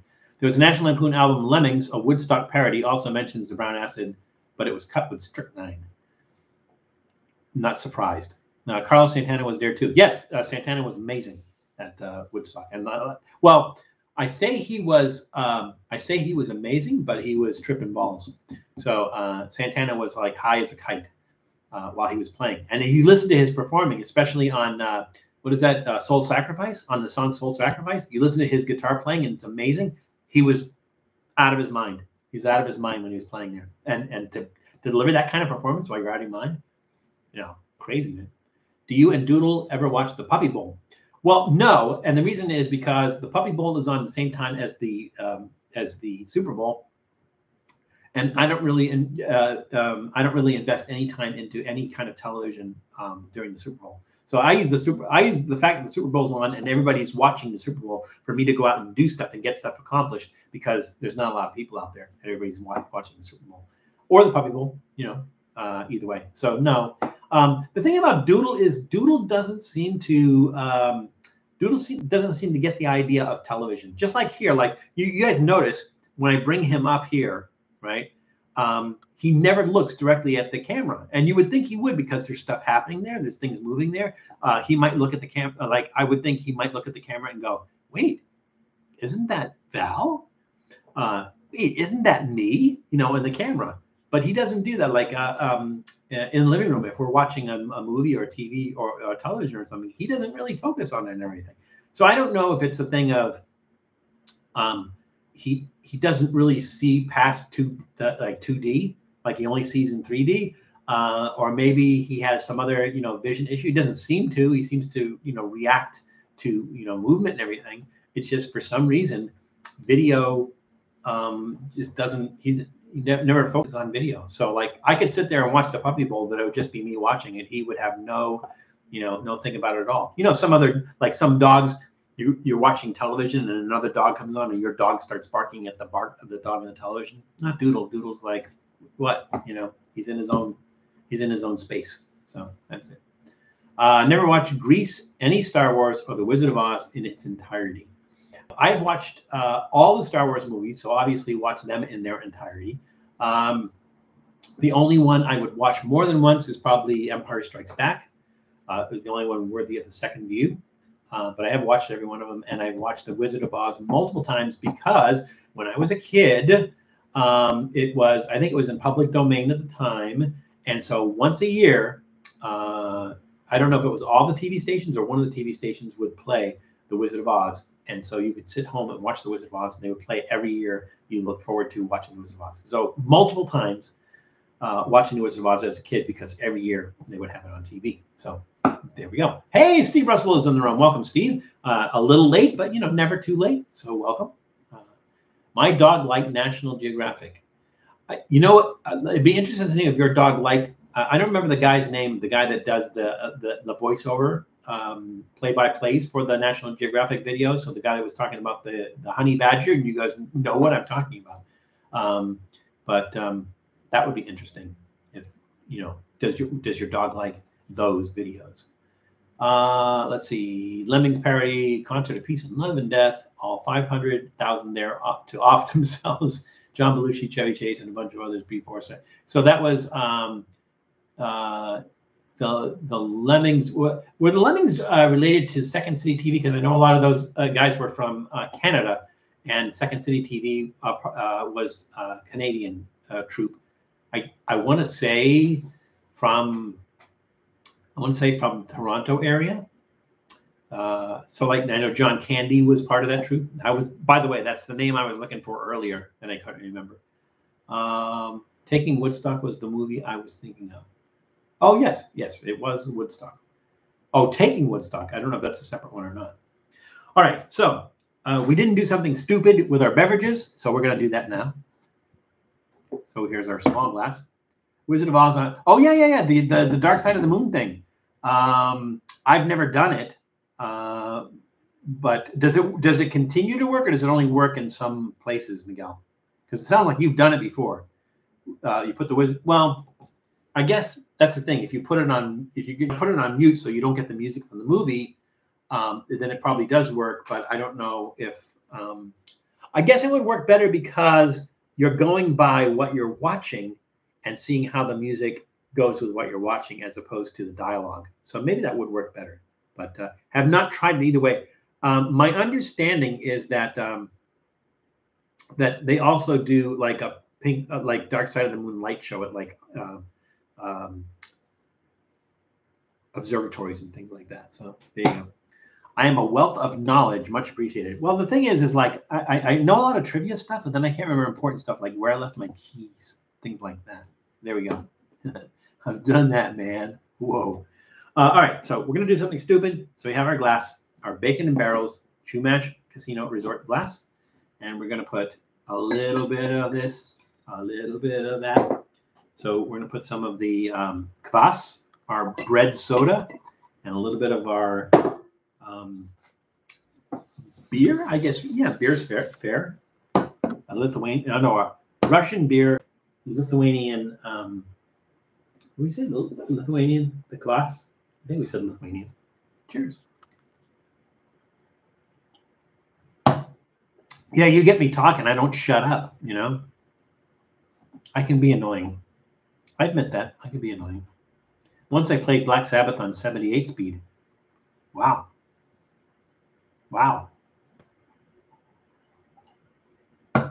I imagine it'd just be weird on 45 speed, unless it was a single. But Oh, you're taking off, Hermes? Thank you for joining us today. It's glad to have you here. So, and hope to see you again soon. Thank you for joining us today.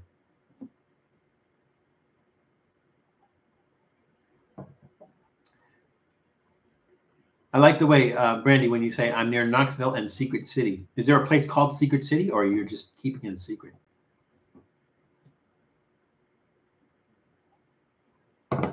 What's going to happen to me, man? I seen them guys that are walking around the neighborhoods with heads like pumpkins. What's going to happen to me, man? Am I going to go schizo? Am I going to go insane? It's got some Labrador, man. My dog ate it, following around the apartment for a week, man. What? We're smoking Dodge? That was funny. It's Oak Ridge. Oak Ridge is a secret city, or the secret city? Is that a nickname for Oak Ridge? Secret City? That's interesting. I've never been to Oak Ridge, though. This is strange. So the combination of that kvass, which again is a bread soft drink, and the beer, and it almost tastes medicinal, but that's okay because I like medicinal soft drinks, you know, or medicinal flavored soft drinks like Dr. Pepper or Moxie. So it does kind of have that kind of, it's like a cross between cough medicine and brandy, but not in a bad way. It's not something I would enjoy a lot. I think it would be nicer if we had, because remember, if you remember correctly, there wasn't a lot of effervescence in the beer, and the soda was only slightly, or the kvass was only slightly carbonated. So so it would be nicer if it had some more carbonation and everything. The taste isn't bad.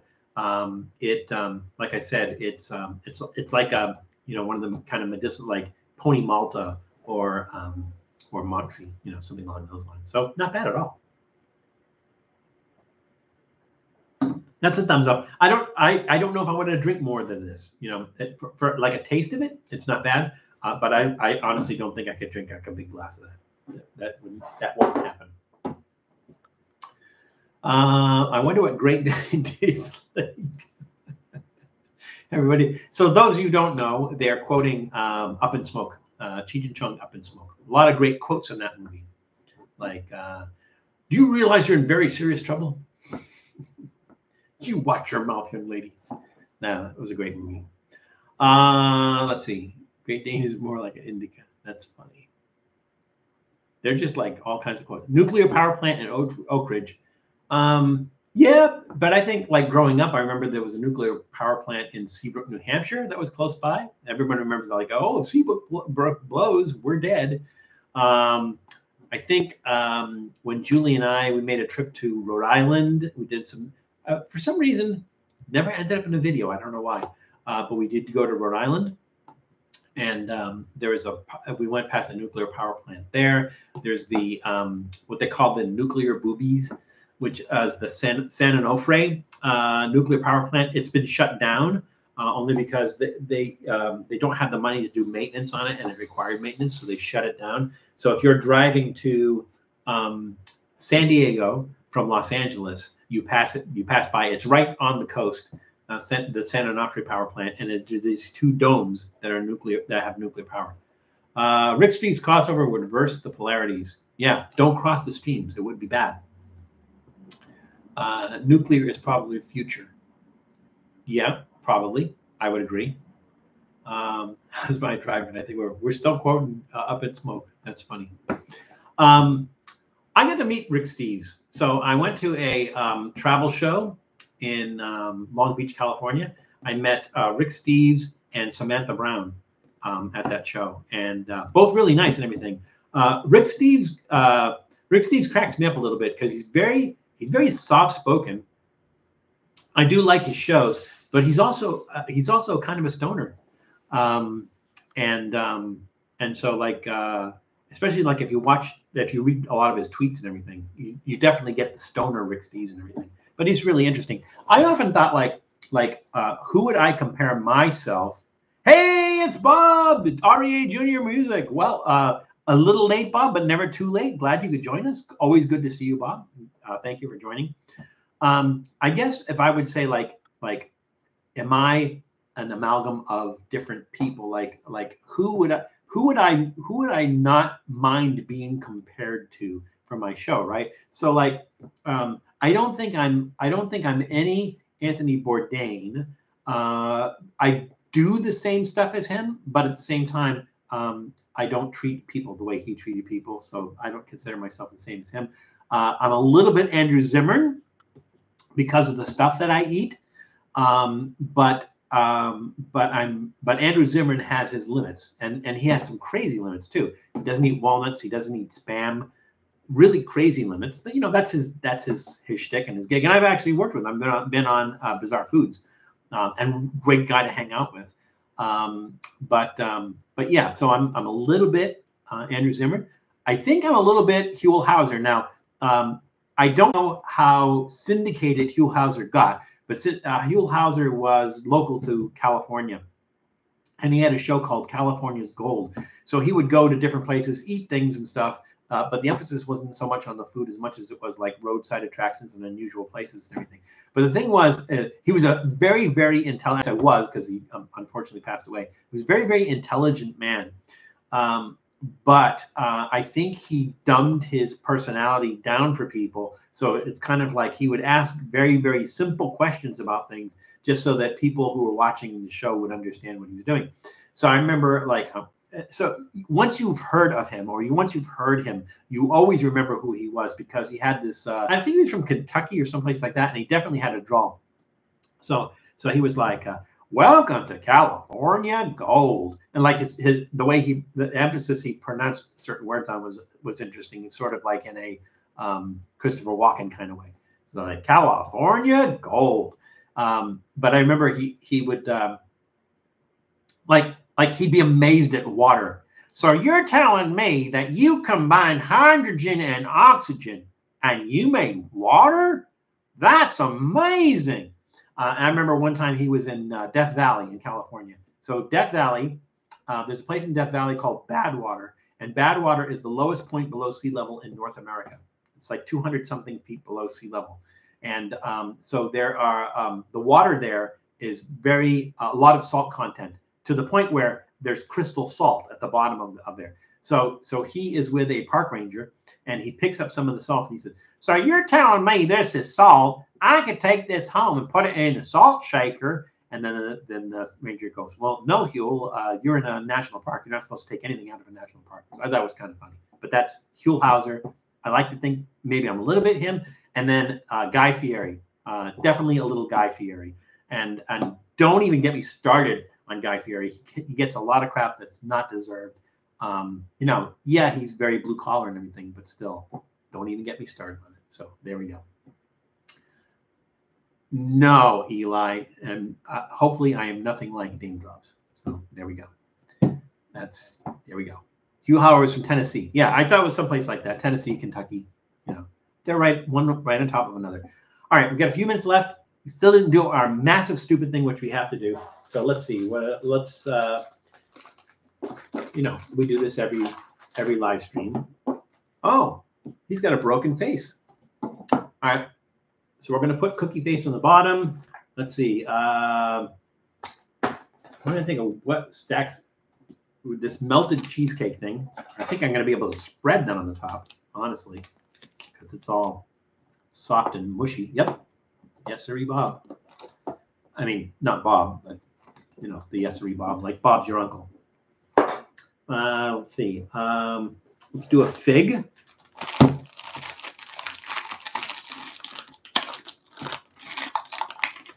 So any of you who are not from California, let me know. Was Huell Hauser like syndicated in other cities, or was he strictly on PBS in California? I mean, I would think it'd be syndicated because, like for instance, Mr. Rogers. Mr. Rogers was from Pittsburgh.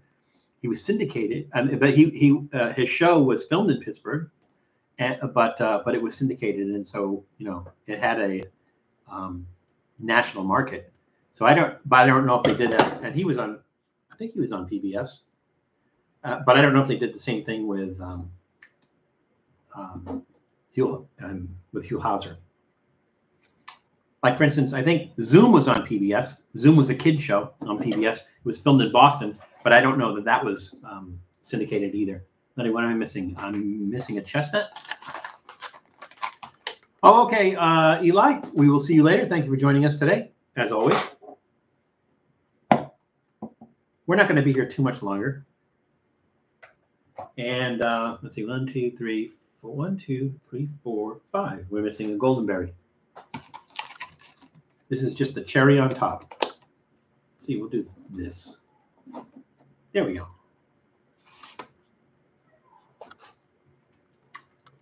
That chocolate's getting everywhere. Who the hell is Huell Hauser? Well, that answers my question, Hermes. Anybody else? Anybody else? All right, here we go. Cheers.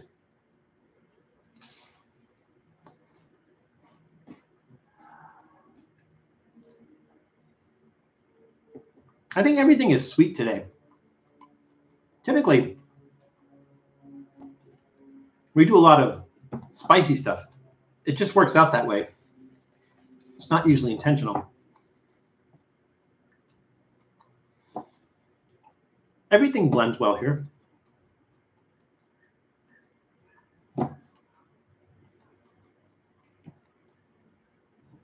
A little bit of the cheesecake thing. Let's see. Try to get a bite with the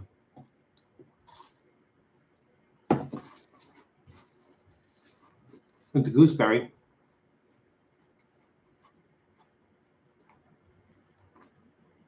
That changes the flavor.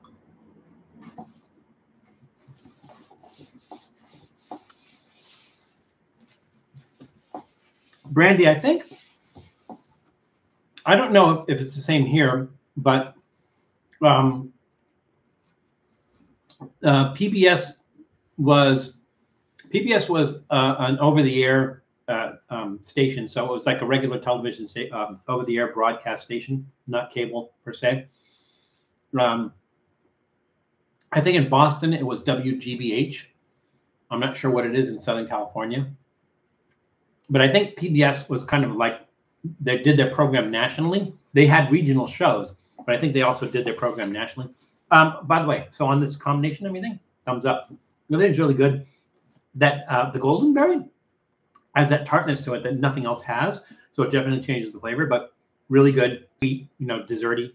You could make like a parfait with that, or like some sort of sundae with that, and everything would work well. So that's it. Check him out on YouTube. He did shows. Janice, is California Gold on YouTube?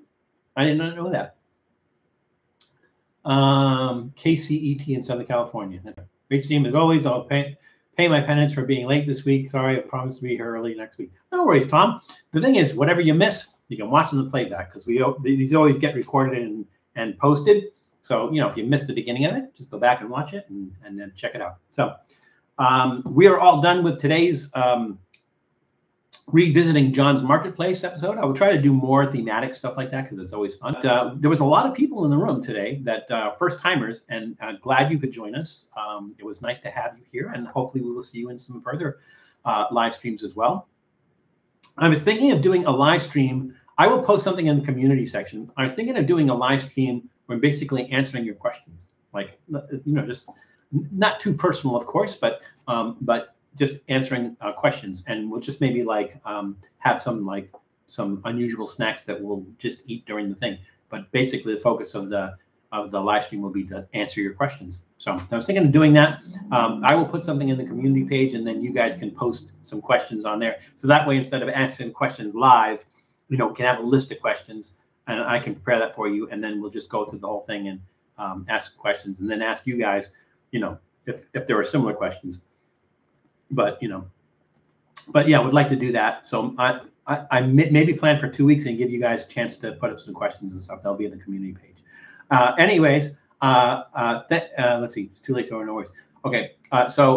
Again, I thank you all for taking part out of your weekend to join us here, to join this community, which is a great community. I love the camaraderie. I love the interaction with you guys. And you're a great bunch. You're a great bunch of people, and I'm glad to have you on this channel. Just a follow-up for anybody who wasn't here at the beginning. Somebody had asked about subscribers. We are really close to 5,000 subscribers now. I think we're about 90-something away from 5,000 subscribers. So again, we plan on doing something hot and big when we get to 5,000 subscribers. Not sure when that's going to be, but not rushing it. So don't make fake accounts just to do it and everything. But if you have friends that you think would enjoy the channel, let them know about it and have them subscribe. Also, check out the other channels, Janice Yamanaka, Old Guy in Colorado, Tom. We have a lot of people. If you don't know who the people are, go to featured channels. Look on the bottom where it says featured channels, and they're all listed there. Click on the link. Don't just scroll across because it doesn't give you the whole list. But click on the link, and you can see all the featured channels. Fine Dining, Wander Wisely, Reckless Eating, Main Event Pong. All great channels. Beyond Seattle Eats, all great channels. The Trips, and just definitely check them out. Be sure that if you enjoy their channels, be sure to subscribe and be sure to like the videos. It's really important. And you can do so with us as well, and we would greatly appreciate it. So thank you so much. And again, thank you for joining us today. This is the hot. I sound like a broken record, but I don't care. This is the high point of my week. I love this time that I get to spend with you, and I hope that you enjoy it, that you find it entertaining, maybe educational, but you don't have to. But I just hope you find it entertaining, and I really, really appreciate you taking part of your weekend to join us. So thank you so much. But remember, as always, that it is crazy out there, and trust me, it is crazy out there. So please take care of yourselves. Definitely take care of others, and we'll see you soon. Thank you, everybody. Have a great weekend.